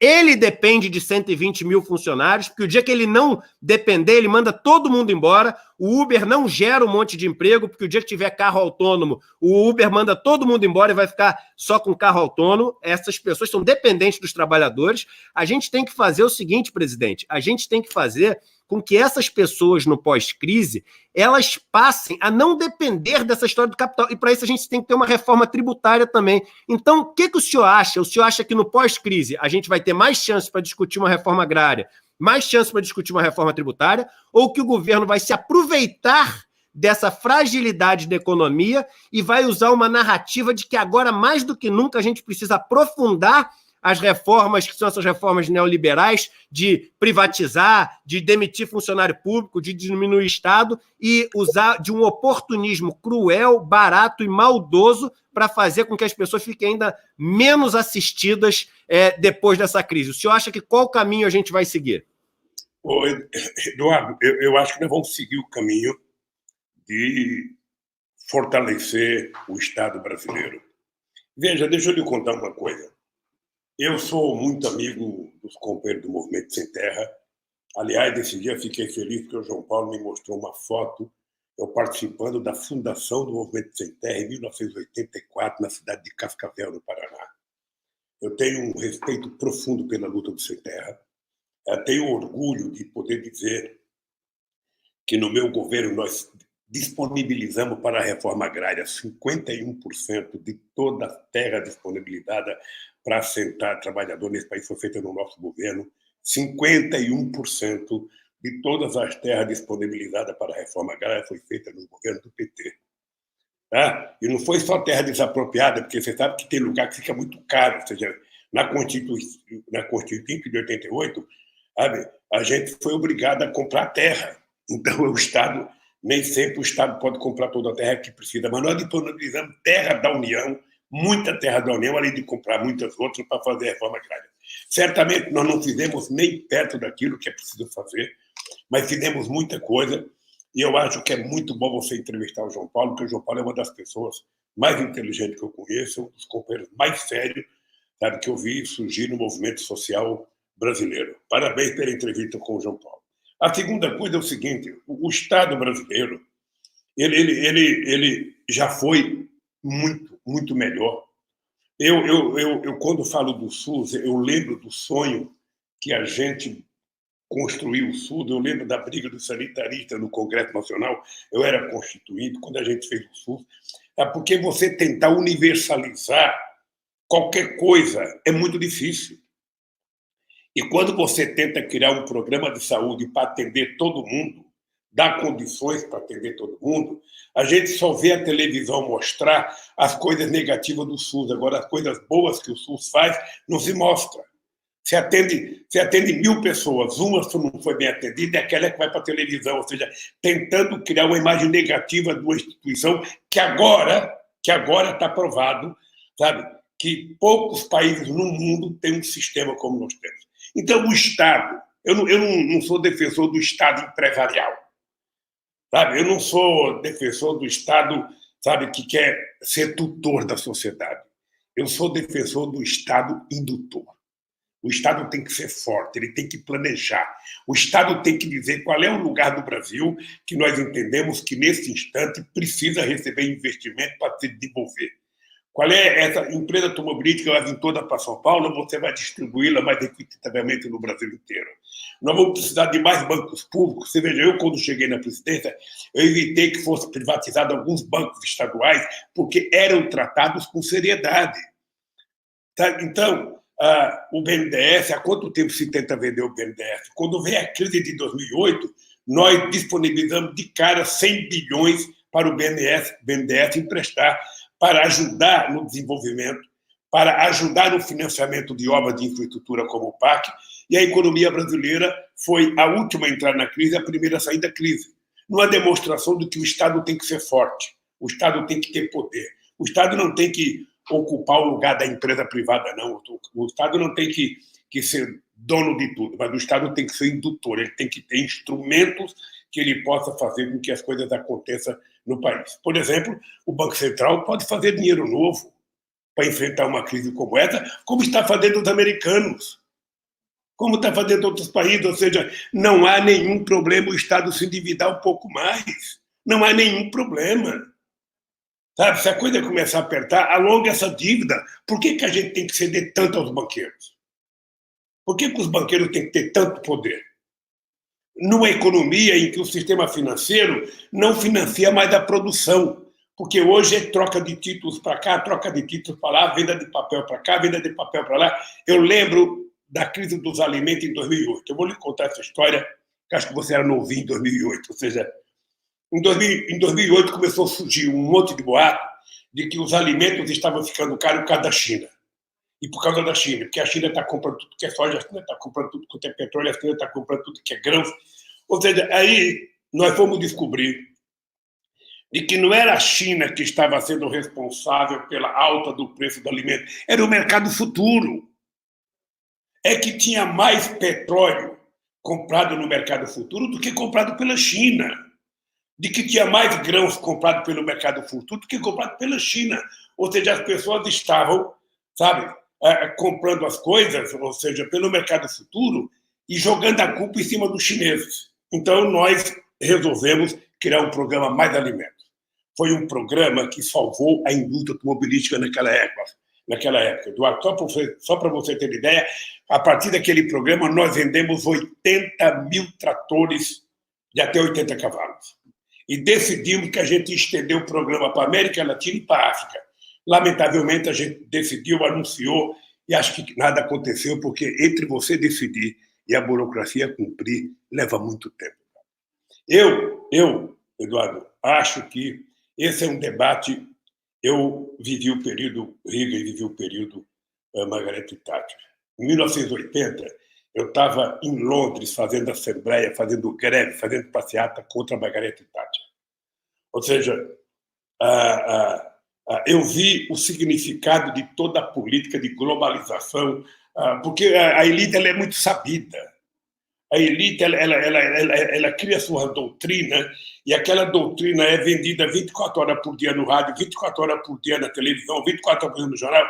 Eles já conseguem convencer quase todos os colunistas dos jornais a serem adeptos àquela doutrina, então, até eles implantarem. Então, aqui no Brasil, a negação do Estado foi uma coisa patética, uma coisa assustadora, porque se tem um político corrupto, você muda ele. Se tem um político errado, você muda ele. Mas o que você não pode é privatizar o Estado. A ANEEL fica a serviço das empresas de telecomunicações, não sei quem fica a respeito das empresas de gás. Ou seja, é preciso que essas empresas sejam tratadas com espírito público. Por isso eu estou defendendo e vou fazer esse debate. Disse ontem no PT que nós vamos voltar a discutir o papel do Estado nesse país. Somente o Estado pode cuidar da educação de qualidade. E eu tenho uma tese, Eduardo, que é o seguinte: a classe média brasileira só vai voltar para a escola pública quando a escola pública for de qualidade. Então nós temos que ter clareza nisso. A classe média foge porque ela quer que o filho dela tenha uma boa escola. Se o Estado não oferece, ela vai procurar uma pública. Então, cabe ao Estado não querer que a pessoa vote para uma escola que não tenha qualidade. Cria a escola de qualidade que a classe média não vai pagar, porque ninguém é bobo de pagar se tiver uma escola pública de qualidade, como era na década de 50. Os grandes intelectuais brasileiros, todos que você quiser escolher, você pode pegar o Antônio Cândido, pode pegar Florestan Fernandes, você vai pegar todo Paulo Freire, todos eles estudaram em escola pública. Não foi no Santa Cruz, não foi no Dom Pedro, foi escola pública, porque era de qualidade, porque era para pouca gente. Quando é para pouca gente, você consegue dar para qualidade. Quando você tenta universalizar, cai a qualidade. Então, é preciso que a gente aprenda a fazer com que o Estado ofereça para todo mundo de qualidade. E aí entra a questão do tributo. Eu mandei 2 reformas tributárias para o Congresso. Uma, acho que nem foi discutida, e a outra foi em abril de 2007, em que a gente tentava criar mais alíquota para fazer com que a parte mais rica da sociedade pagasse um pouco mais. Também não foi votada. Ela foi aprovada pelos 27 governadores, foi aprovada pelas centrais sindicais, foi aprovada pelas 27 federações das indústrias, foi aprovada por todos os líderes no Congresso Nacional. Eu pensava que ela ia ser aprovada por unanimidade. Não foi nem votada. Porque quando chega dentro do Congresso Nacional, os interesses difusos dos deputados prevalecem em cima da ideia de você fazer qualquer política distributiva. Eu, às vezes, fico pensando, e tenho cuidado de falar para as pessoas não acharem que eu estou ficando louco, mas eu acho que as pessoas têm que compreender. Se a gente quiser fazer reforma mais profunda, nós precisamos de imaginar que ela passará pelo Congresso Nacional e pelo Senado. Não adianta votar num presidente progressista e votar num Congresso conservador. Eu dou o exemplo do seguinte: você pega o Movimento Sem Terra, que é um movimento excepcional, tem 2 deputados eleitos dentro do Congresso Nacional. A bancada ruralista tem 280. Você vai ver quantos trabalhadores de fábrica tem no Congresso Nacional, deve ter uns 10. Você vai ver quantos empresários tem 400. Ou seja, então é importante que a gente tenha na mente a ideia de que é preciso politizar a sociedade na hora de votar. Sabe? Se ela quiser fazer um governo progressista, uma política tributária mais progressista, uma política mais distributiva, nós temos que mudar a qualidade do nosso voto. Nós temos que mudar. O cara tem que saber em quem que ele está votando. Sabe? E, lamentavelmente, a gente não conseguiu. Eu vi você fazer uma live um dia desse, falando da questão dos negros, da questão dos trabalhadores, ou seja, se os negros tivessem consciência que hoje nós somos, os negros são quase a maioria da sociedade brasileira, a gente poderia ter 200 negros na Câmara dos Deputados. Sabe? Mas nós temos quantos? Meia dúzia. As mulheres, a mesma coisa. Porque não basta ser maioria, precisa ter consciência. E ter consciência que tem mulher de extrema-direita, que tem mulher de extrema-esquerda, que tem mulher de centro. Ou seja, é preciso votar nas pessoas corretas, que tenham um programa, que sejam capazes de atender a necessidade da sociedade. Eu, Eduardo, fico muito feliz, olha, quando eu vejo uma pessoa como você fazer o discurso que você faz. Você é um jovem, não é economista, é engenheiro, é um companheiro que tinha tudo para estar com medo do João Paulo do Sem Terra, tinha tudo para estar com medo do pessoal dos quilombos que você foi visitar lá no Vale do Ribeira, tinha tudo para não estar com medo do Lula, ou seja, entretanto, você fez uma opção, acho que foi uma opção de vida que você fez. Você está sendo verdadeiro, Eduardo, não para você, você está sendo verdadeiro para os teus filhos.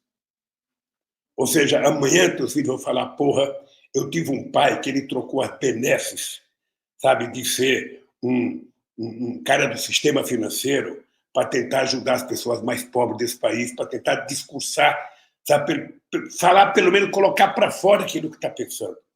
Você não sabe como é importante a gente ouvir isso. Era preciso que tivesse mais gente como você, mais gente que se dispusesse a gritar, mais gente que pudesse a denunciar, mais gente que pudesse... E eu não vejo você falando de tirar nada de ninguém, você só quer repartir corretamente as coisas.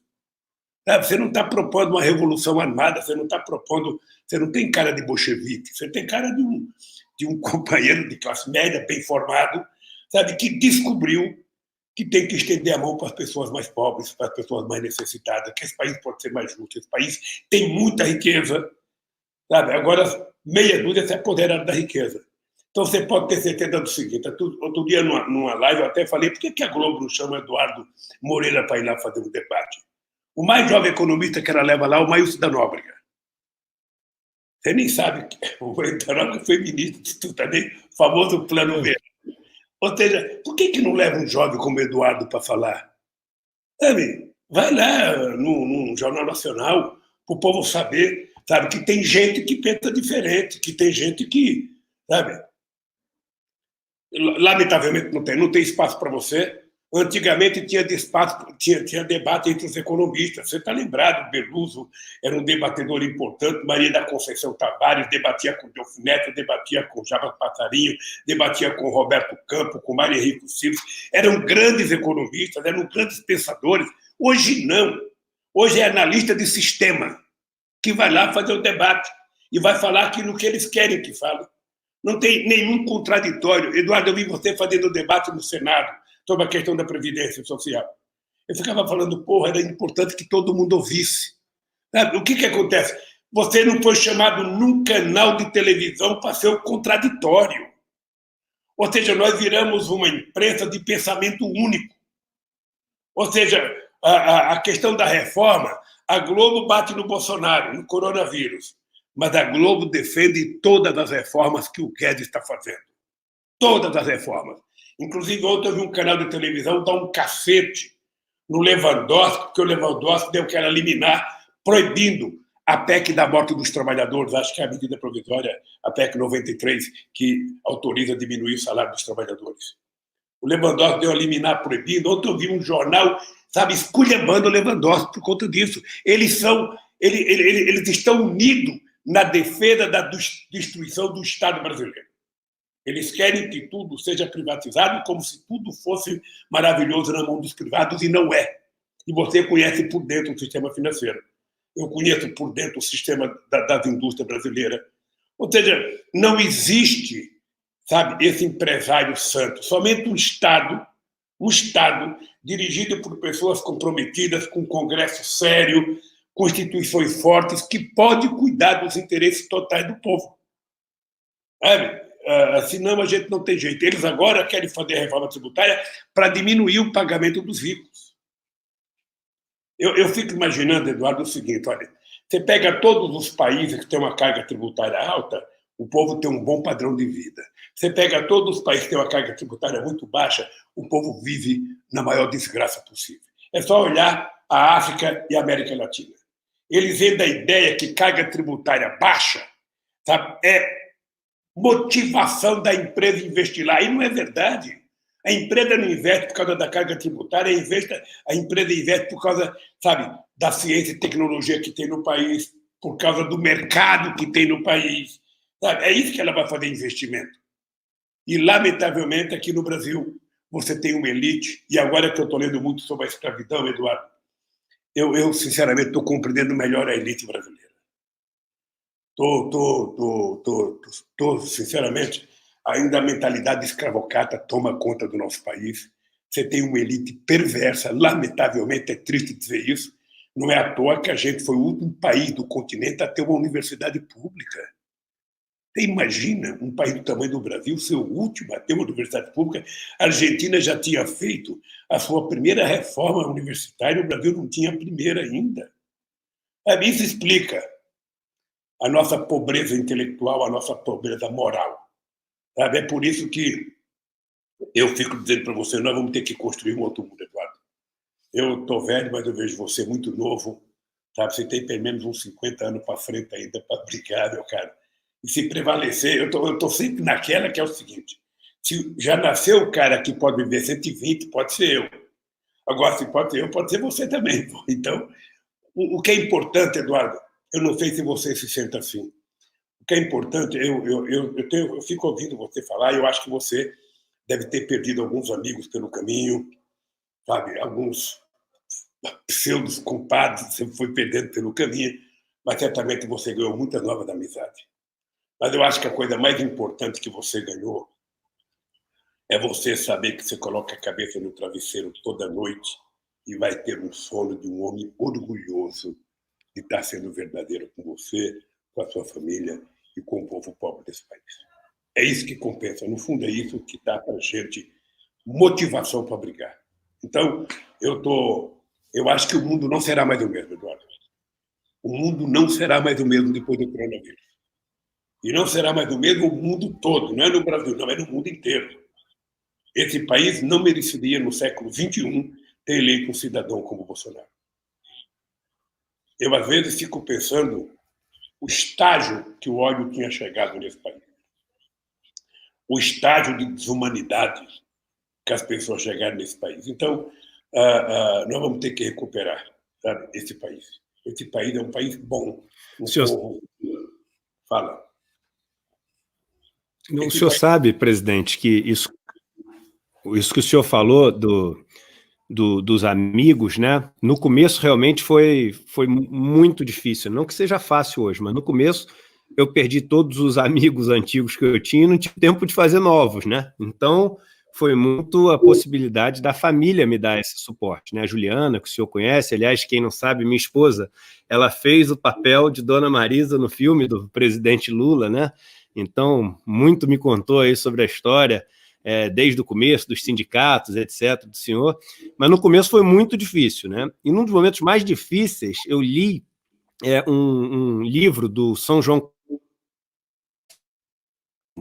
no século IV, e ali é quando a igreja tinha acabado de virar a igreja oficial do Império Romano, então deixa de ser uma igreja só idealista e passa a misturar com dinheiro, poder, com política, com tudo isso, e você começa a ter vários desvios de conduta de padres, bispos, etc. E São João Crisóstomo resolve lutar por justiça, resolve lutar por um mundo melhor, e etc. E aí ele diz o seguinte, que quando você luta por um mundo melhor, quando você luta por justiça, você desperta 3 tipos de atitudes nas pessoas.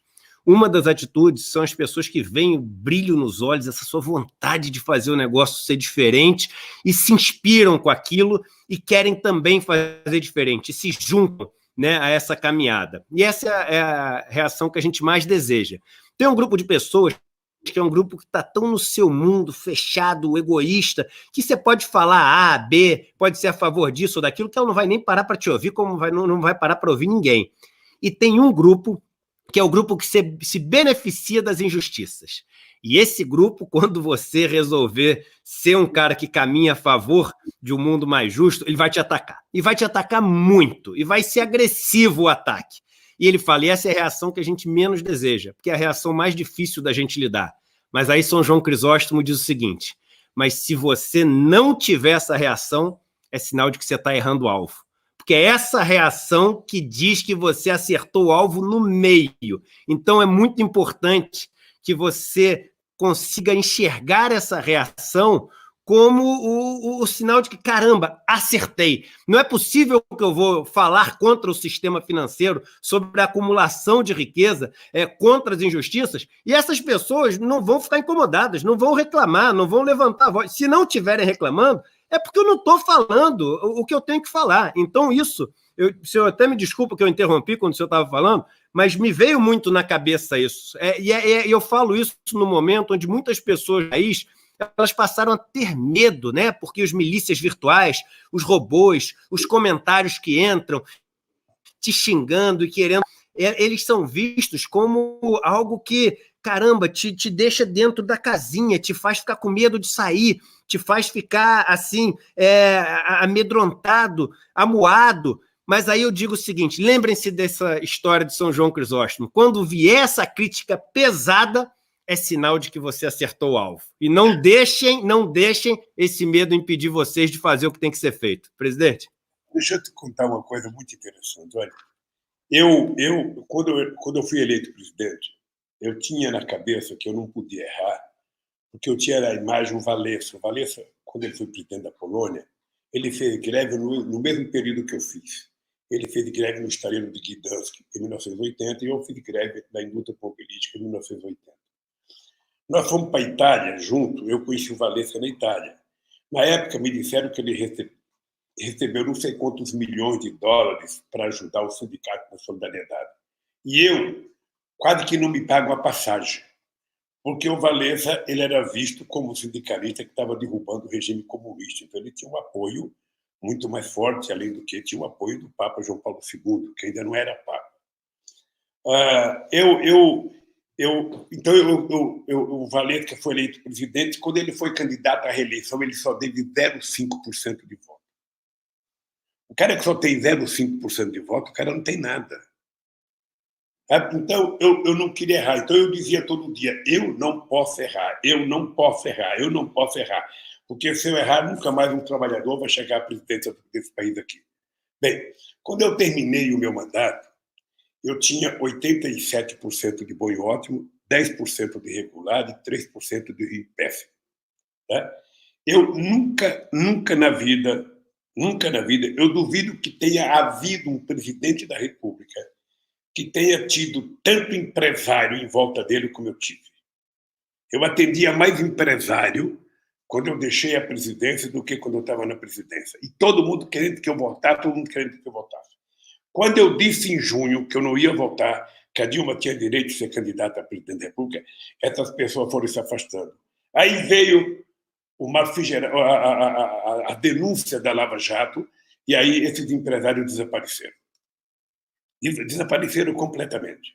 Ou seja, muitos deles que eu considerava que tinham uma amizade muito grande, nunca sequer ligaram para a minha família para saber como é que minha família estava.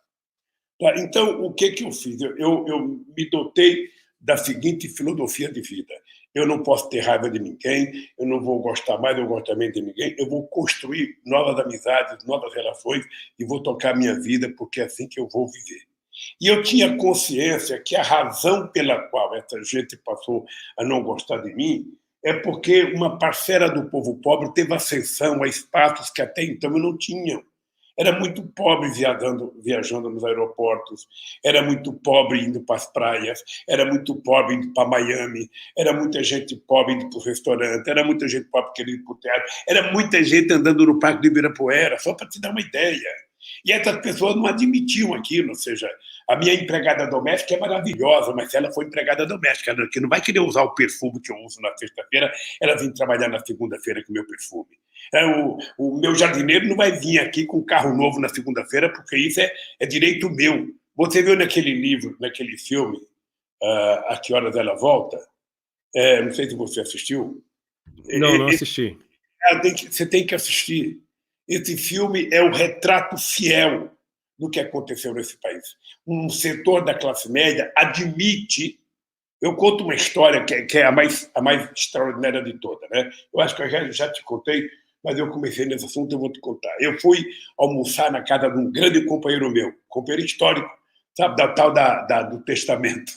Aí o cara me apresentou a empregada, que era a mais maravilhosa, era mãe de todos os filhos, mãe da casa, tudo. Aí, quando eu saí, a mulher falou assim: Lula, pergunta para o doutor se eu estou no testamento dele. Porque é assim que as pessoas tratam as pessoas mais pobres, sabe? Então, talvez esse seja a única razão. Outra razão é porque eu, todo dia 23 de dezembro, ou toda véspera de Natal, eu ia embaixo de um viaduto em São Paulo tomar café com os catadores de papel e com o morador de rua. Todo final de ano, antes do Natal, eu ia. Era uma profissão de fé. Eu ia, levava quase todo o meu ministério, estava lá o padre Júlio Lancelotti, talvez estava um bispo lá.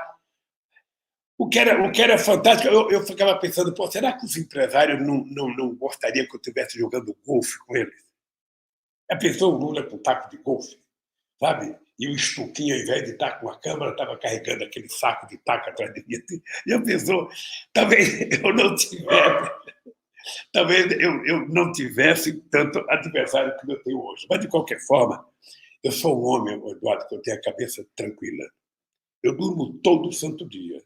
Por isso que, quando eu estava preso, eu dizia: eu duvido que um canalha como o Moro durma com a tranquilidade que eu durmo. Eu duvido que um canalha como o Dallagnol durma com a tranquilidade que eu durmo.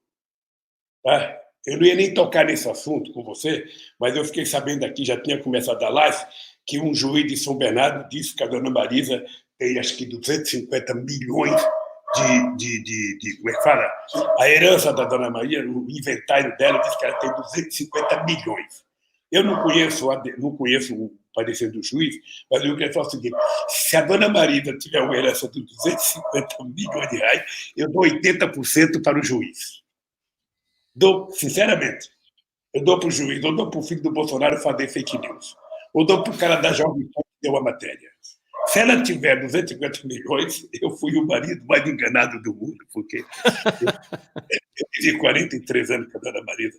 Mas só para você ver que os canalhas não param. Os canalhas não permitem descansar nem quem está morto. Você viu que esse dia, para me ofender, o Bolsonaro colocou uma foto minha saindo do enterro do meu filho. Ou seja, do meu neto. Essa gente não presta. Essa gente não presta, essa gente é de sangue ruim, essa gente é de cabeça ruim, e essa gente não vai levar o Brasil a lugar nenhum. Por isso, Eduardo, que eu estou com muita vontade. É por isso que eu digo que eu tenho energia de 30, tesão de 20. Eu não quis falar a palavra tesão, mas eu falo tesão de 20, que é para todo mundo entender o que eu estou falando. Eu quero brigar muito nesse país, quero brigar muito, sabe? Eu já cheguei, Eduardo, eu já cheguei aonde eu jamais imaginei chegar. Eu acho que Deus foi tão generoso comigo, porque eu saí da onde eu saí, sabe? Chegar onde eu cheguei, fazer o que eu pude fazer e estar aqui de volta vivo, enfrentando o coronavírus, sabe? Eu, teoricamente, tenho que estar mais com medo do coronavírus do que você, do que o Stuquinho, mas eu não estou com medo. Não estou com medo porque, sabe, se ele chegar aqui, eu vou ter uma conversa séria com ele e ele vai saber que eu ainda quero viver muito, sabe? Que ele vai para outra banda, que ele vai pegar um velho de 300 anos e não pega nem um de 80. Estou disposto a brigar, Eduardo. Eu, sinceramente, eu acho que eu vejo você, vejo a equipe de economistas do PT, o Aloysio Mercadante coordenando o NATO, vejo companheiros, sabe, jovens como o Guilherme, sabe, discutindo a Esté, sabe? É um alento.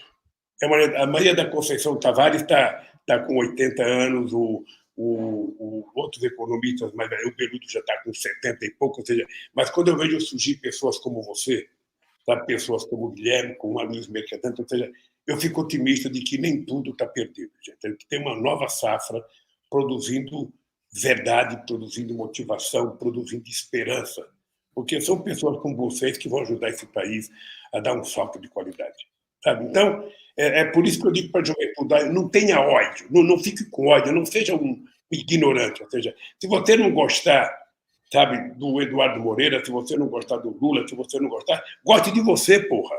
Goste de você, se respeite e faça as coisas para ajudar os outros. Por isso é que, nesse instante, Eduardo, eu quero dizer para você que eu estou muito feliz por você, muito feliz pelas tuas lives, muito feliz, sabe, pelo que o PT está fazendo nesse momento.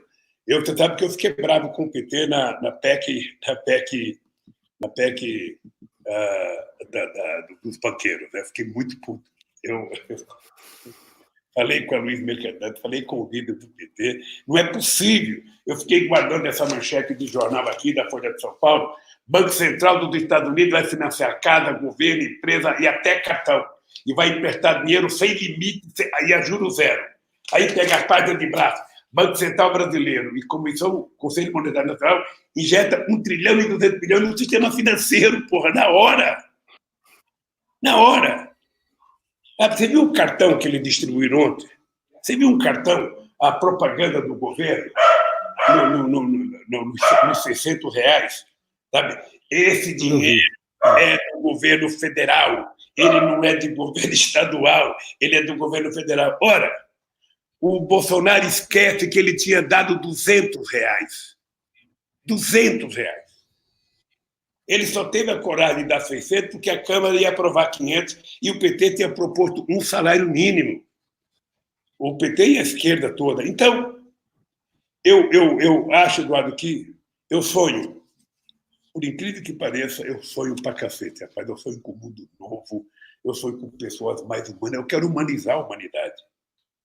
Não é possível que as pessoas não descubram que ser bom é melhor do que ser ruim. Não é possível que as pessoas não descubram que a gente tem que estender a mão para quem está mais fraco que a gente, que precisa um pouco da gente. Sabe, quando vejo um Bill Gates dizer que tem 110 bilhões de dólares na conta pessoal, o outro tem 120, o outro tem 140, eu fico imaginando o que essa gente faz com tanto dinheiro, porra. Se o cara quer ter uma boa casa na praia, ótimo. Uma boa casa na Lua, ótimo. Uma boa casa, sabe, em Marte, ainda vai. Mas porra, invista um pouco de dinheiro para cuidar do povo pobre. Sabe? O brasileiro não sabe, mas o sistema de saúde dos Estados Unidos é infinitamente pior do que o brasileiro. Pior do que o brasileiro. Sabe? Essas mortes todas nos Estados Unidos, uma parte dela é porque não tem, o sistema financeiro não suporta a quantidade de gente que está infectada, de gente que vai procurar hospital. Eu tenho informações que tem lugar que eles não estão nem divulgando mais o número de mortes por coronavírus. Estão colocando lá insuficiência cardíaca, insuficiência pulmonar, insuficiência respiratória, mas não coloca mais porque não estão fazendo teste. Então, Eduardo, olha, vale a pena a gente viver e ver pessoas como você, sabe, na linha de frente. Sabe? Vale a pena. Eu queria falar, presidente, que o senhor falou de nomes aí do Guilherme Melo, né? Guilherme esteve no programa anteontem, ele esteve aqui na live, do Beluso que escreve o prefácio do meu novo livro, que chama-se Economia do Desejo, que eu vou lançar esse mês. Ele fala sobre como a iniciativa privada ela vai o tempo inteiro... Está falhando lá. Uma vontade de ter mais, né? E o Estado deveria se preocupar com a economia da necessidade, né? A economia de fazer com que todos tivessem aquilo que garante uma qualidade de vida. E é engraçado, né? Porque essa dignidade, essa qualidade de vida, existe mais do que suficiente dinheiro para que todos tivéssemos essa dignidade garantida. E aí, sim, é quase que impossível, dadas as imperfeições humanas, a gente impedir a economia do desejo. Então, a iniciativa privada, é difícil imaginar o mundo sem ela, mas desde que garantida a economia da necessidade, a economia do desejo sendo algo que depende de estar antes toda satisfeita essa economia da necessidade das pessoas. E eu queria chamar, antes da gente fazer aqui a nossa a nossa última fala para as pessoas que nos assistem. Hoje a gente teve mais de 50 mil pessoas simultaneamente nos assistindo. Isso eu nunca vi numa live assim, aqui nesses canais de YouTube. É muita gente, isso é muito legal, porque é uma chance da mensagem chegar a muita gente. Eu queria chamar uma pessoa para fazer uma bênção, antes de colocar na tela, lembrando o seguinte: eu tenho dedicado esses últimos anos da minha vida a enfrentar os meus preconceitos e a assumir aquelas coisas que ficaram impregnadas em mim por ter nascido dentro dessa bolha, que é a bolha da Zona Sul do Rio de Janeiro, da classe média, do mercado financeiro.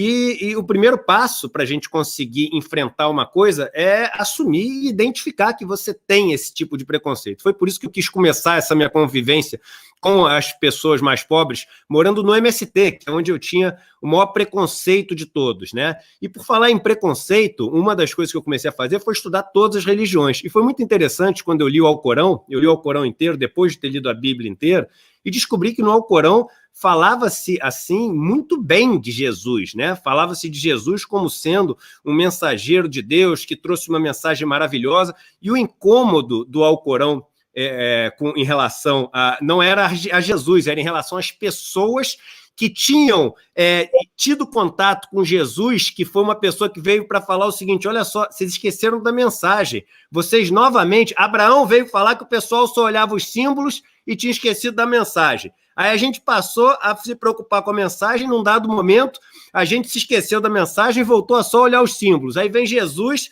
lembrando da mensagem e falando para a gente esquecer os símbolos. Aí vocês transformaram Jesus num símbolo e esqueceram de viver a mensagem de Jesus. Então o Alcorão tem essa mensagem que é muito bonita. Você falou o seguinte: não se esqueçam da mensagem de Jesus e pensem que vocês são cristãos só porque você tem um santinho de Jesus e que você fica na frente do Jesus todo dia olhando para uma estátua. Você tem que lembrar da mensagem que está por trás daquela estátua. E por que eu estou te falando isso? Isso me fez perder muito preconceito também sobre essa religião tão bela, tão bonita, que é tão massacrada pela opinião pública, que é o Islã. E eu estou falando isso porque a gente agora vai ter uma bênção de uma pessoa que não tem Jesus como símbolo, tem Jesus como mensagem, o Deus vivo. E o Deus vivo, ele está nos pobres, está naquelas pessoas que só têm o que elas são, só têm o próximo, porque tirando isso elas não têm mais nada, né? É muito claro a Bíblia nessa história de que é dos pobres o reino de Deus. E se tem alguém nesse país que vive essa realidade dos pobres, que vive essa caminhada de Jesus, que vive essa travessia, que é o que a gente celebra com a Páscoa, palavra que quer dizer travessia, é o padre Júlio Lancelotti. E eu queria chamá-lo aqui agora para nos agraciar, né, nos iluminar com uma bênção nessa sexta-feira da Paixão, nessa sexta-feira santa. Padre Júlio Lancelotti, que tem um trabalho absolutamente maravilhoso com as pessoas carentes, que são as primeiras a serem esquecidas, né? Eu vindo aqui para esse meu retiro, eu parei num dos faróis de São Paulo, ali em frente à Pinacoteca, e aí vieram várias pessoas assim perto do meu carro, eu abri o vidro, e aí cumprimentei eles todos, etc., e dei ali um pequeno dinheiro para eles, e eles comemoraram como se fosse um gol de futebol. E no dia seguinte eu li que as pessoas mais pobres de São Paulo estão tomando água o dia inteiro para enganar a fome, ou seja, na hora que o bicho pega, a gente esquece do próximo, e isso não é viver a mensagem santa. Não adianta você fazer uma ceia com a sua família hoje, não adianta você rezar todas as coisas que estão escritas ali no rito cristão, se você esquecer da mensagem de Jesus, transformar Jesus em símbolo e esquecer a caminhada de Jesus. E uma pessoa que trilha essa caminhada de uma maneira absolutamente maravilhosa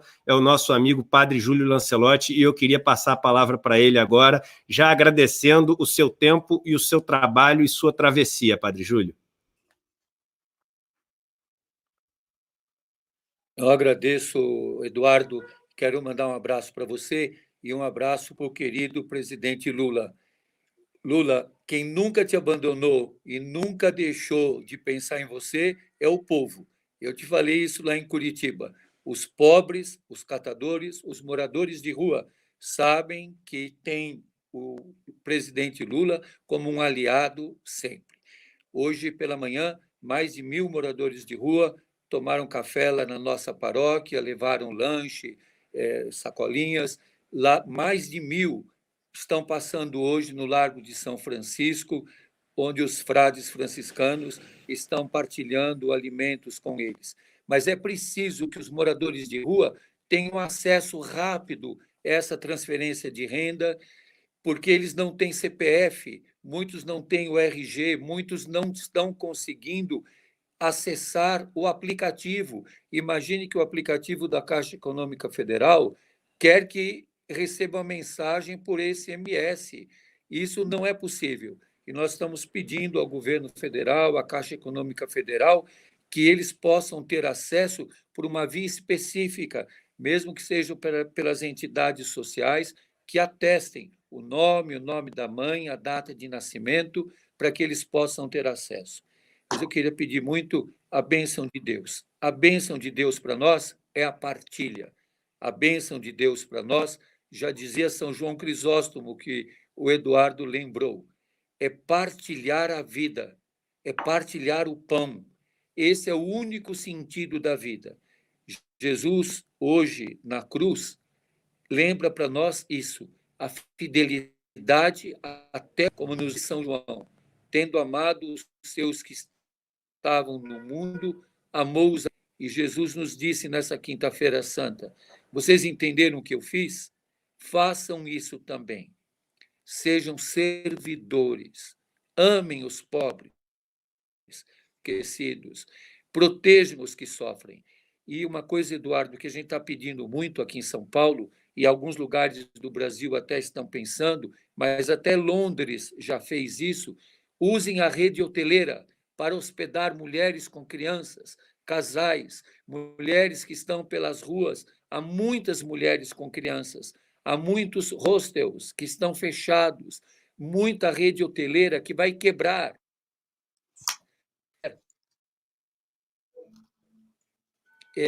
Resposta. E o Estado poderia que essas pessoas sejam acolhidas à estrutura que já existe a rede hoteleira. Não estão pedindo para os hotéis de 5 estrelas, mas há uma rede hoteleira mais popular que poderia acolher essas pessoas que estão pelas ruas. Hoje, Lula, um morador de rua falou para mim, faz uma coberta. É madrugada, fez muito frio. Me arranja pelo menos uma coberta. É triste quando nós vemos numa cidade onde o contraste de uma economia perversa, de um sistema econômico perverso, mata os mais pobres. Os irmãos de rua, muitas vezes, não encontram outro lugar a não ser a calçada. Hoje, muitos diziam para mim, padre, eu moro embaixo do viaduto. Então, a bênção de Deus para nós é partilhar o pão. Então, eu queria pedir muito que, por intercessão da Virgem Maria, nossa Mãe Santíssima, Nossa Senhora Aparecida, que hoje nós chamamos de Nossa Senhora das Dores, também da esperança, das misericórdia. Que nós olhemos hoje o peito de Jesus traspassado pela lança, aberto por amor. E que quando o irmão de rua diz, padre, arranja pelo menos uma coberta, um pão, um alimento. Hoje eles se alimentaram bastante, comeram, mas tem que levar para depois. Alguns pegam 2 lanches, um é para eu comer mais tarde. Então, nós precisamos ver, como o Eduardo lembrou, a necessidade do povo. É aí que está o caminho. A necessidade do povo mostra a possibilidade da nossa humanização. Que Deus misericordioso e cheio de bondade abençoe a todos, em nome do Pai e do Espírito Santo. Amém. O melhor abraço para você, Lula. Você sabe quanto eu te quero bem, o quanto você é importante para nós e para a nossa luta. A única vez que os moradores de rua entraram no Palácio do Planalto foi com você, presidente. Todas as vezes que você veio passar o Natal com os moradores de rua, você estabeleceu a política nacional para a população de rua. Os catadores tiveram condições de vida. Eu queria lembrar, Eduardo, só uma última coisa muito bonita. Um dia eu fui na reunião no BNDES com o Lula e os catadores, para ver o financiamento do BNDES para os catadores e para as cooperativas. Quando os técnicos do BNDES fizeram explicação, o Lula olhou para os cantores. Vocês entenderam? Eles falaram, não, presidente. Aí ele disse, nem eu. E falou para o pessoal do BNDES, explica outra vez, porque eu só vou entender quando eles entenderem também. Isso é um princípio fundamental. E eu escrevi isso naquele livro, A Espiritualidade de Lula.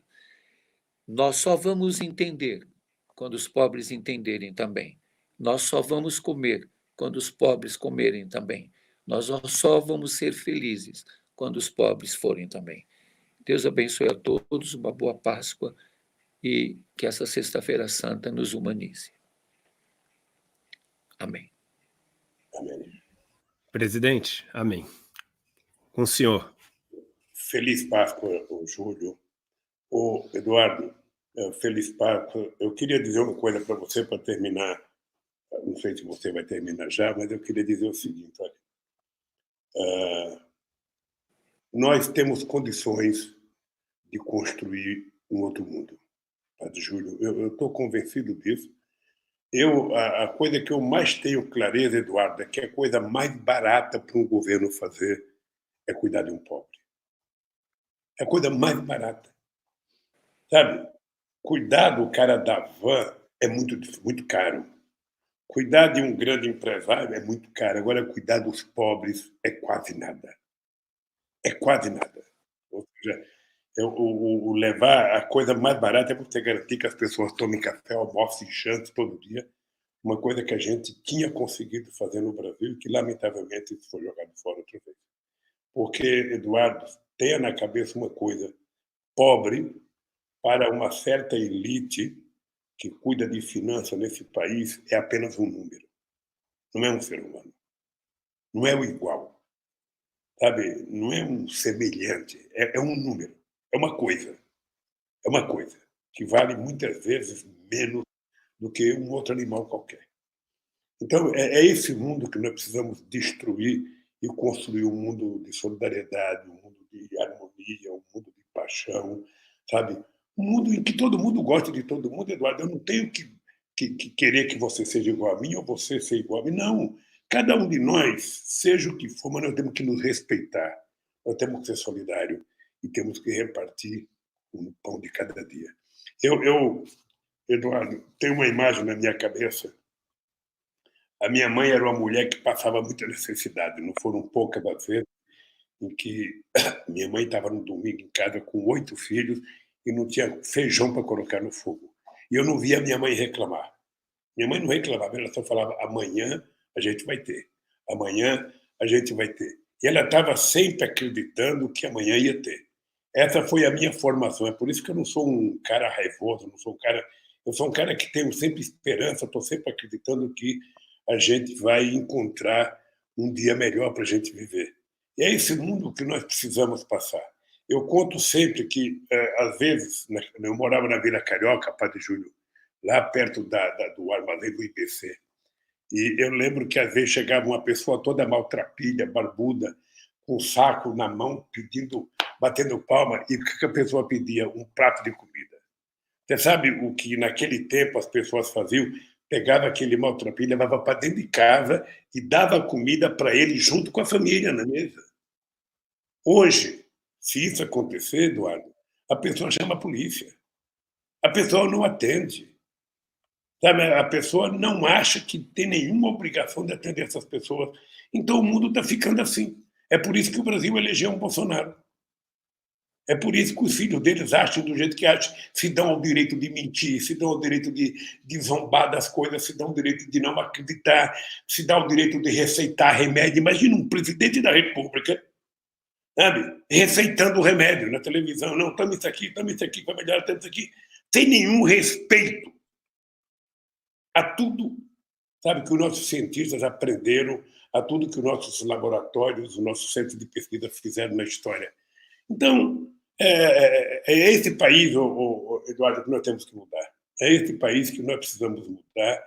E eu, sabe, quando eu vejo uma pessoa como o Júlio, sabe, eu conheço a história do Júlio há muito tempo, sei quantas porradas ele já tomou, quantas vezes ele já foi achincalhado. Da mesma forma que eu via achincalhado o Paulo Evaristo Arnes, sabe? Dom Paulo era muito provocado pela direita, pela extrema-direita. O Júlio é a mesma coisa. Eu sei que você também é ofendido, você é provocado, sabe? Mas é o seguinte, não dá para baixar a cabeça. Sabe? A gente encontrou o caminho certo que Cristo nos ensinou. Sabe? Olhar para o teu semelhante, sabe? Olhar para o pobre e dê um pouco do que você tem para ele. Vamos partilhar, vamos ensinar, não vamos nunca rejeitar. Então, eu quero te agradecer por essa live de hoje, Eduardo, pela Semana Santa, que daqui a pouco eu vou para a cozinha, viu? Daqui a pouco eu vou cozinhar, vou fazer um peixinho aqui, sabe? Vou fazer... A Janja comprou eu tenho que fazer uma caminhada, se me der na telha aqui. Tá? E, Júlio, nós vamos nos encontrar. Por enquanto, eu estou recolhido aqui dentro de casa, sabe? Ninguém quer que eu saia. Você sabe que eu não vi meus irmãos depois que eu voltei da Europa. Eu não vi minha netinha Letícia, que deve estar com 20 e poucos dias agora. Eu não vi o Pedro e a Laura, eu não vi o Fábio, não vi ninguém. Ou seja, e também não quero que eles venham aqui. Eu também não quero passar nada para eles. Né? Então, eu estou doido. Eu passei 580 dias preso, tá? Mas eu estou mais incomodado agora, que eu estou aqui, parecendo que eu estou preso. Ou seja, sabe? Obviamente que a Janji é a minha carcereira muito melhor do que o Chastali, do que o Paulão, da Polícia Federal. Então é o seguinte, gente, olha, Deus abençoe vocês. Eduardo, beijo na esposa, beijo nos filhos, sabe? Júlio, beijo nos nossos companheiros. Se você encontrar com eles hoje, dê um puta de um abraço e que Deus abençoe vocês. Continue na luta, porque somente com muita luta nós vamos vencer. E com cara boa, Eduardo, cara boa, não transmita nunca ódio, continue sempre sorrindo, sabe? Porque quem é do bem não precisa ficar de cara feia.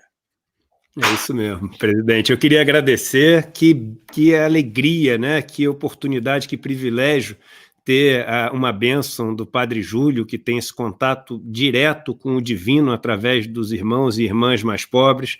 Queria deixar um abraço muito carinhoso para a sua família, para a Janja, para todas as pessoas que estão nesse confinamento, como para o Stuquinha, que tanta ajuda deu para a gente. Queria deixar um abraço muito grande, o Padre Júlio Lancelotti falou dos freis franciscanos, para o Frei Davi, um grande amigo que tem um trabalho absolutamente maravilhoso, tanto com essas pessoas que estão desassistidas, como com a comunidade negra, através da Educafro.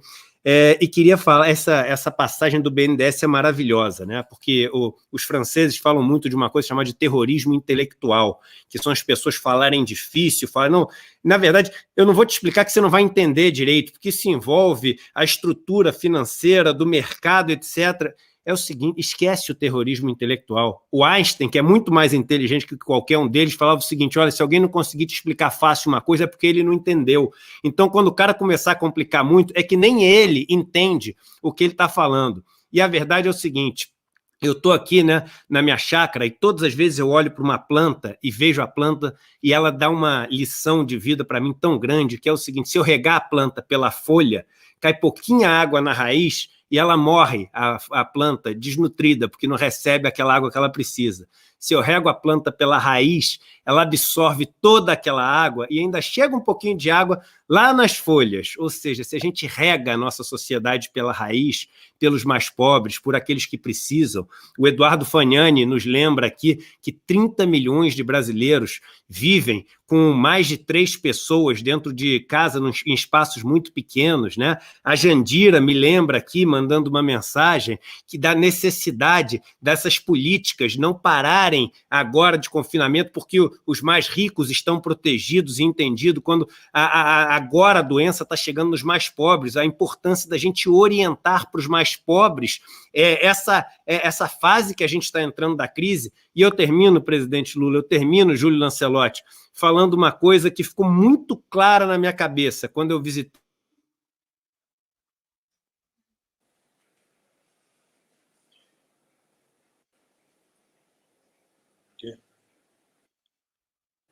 o MST, eu cheguei a essa conclusão, que aquilo tinha sido escondido de mim durante toda a minha vida.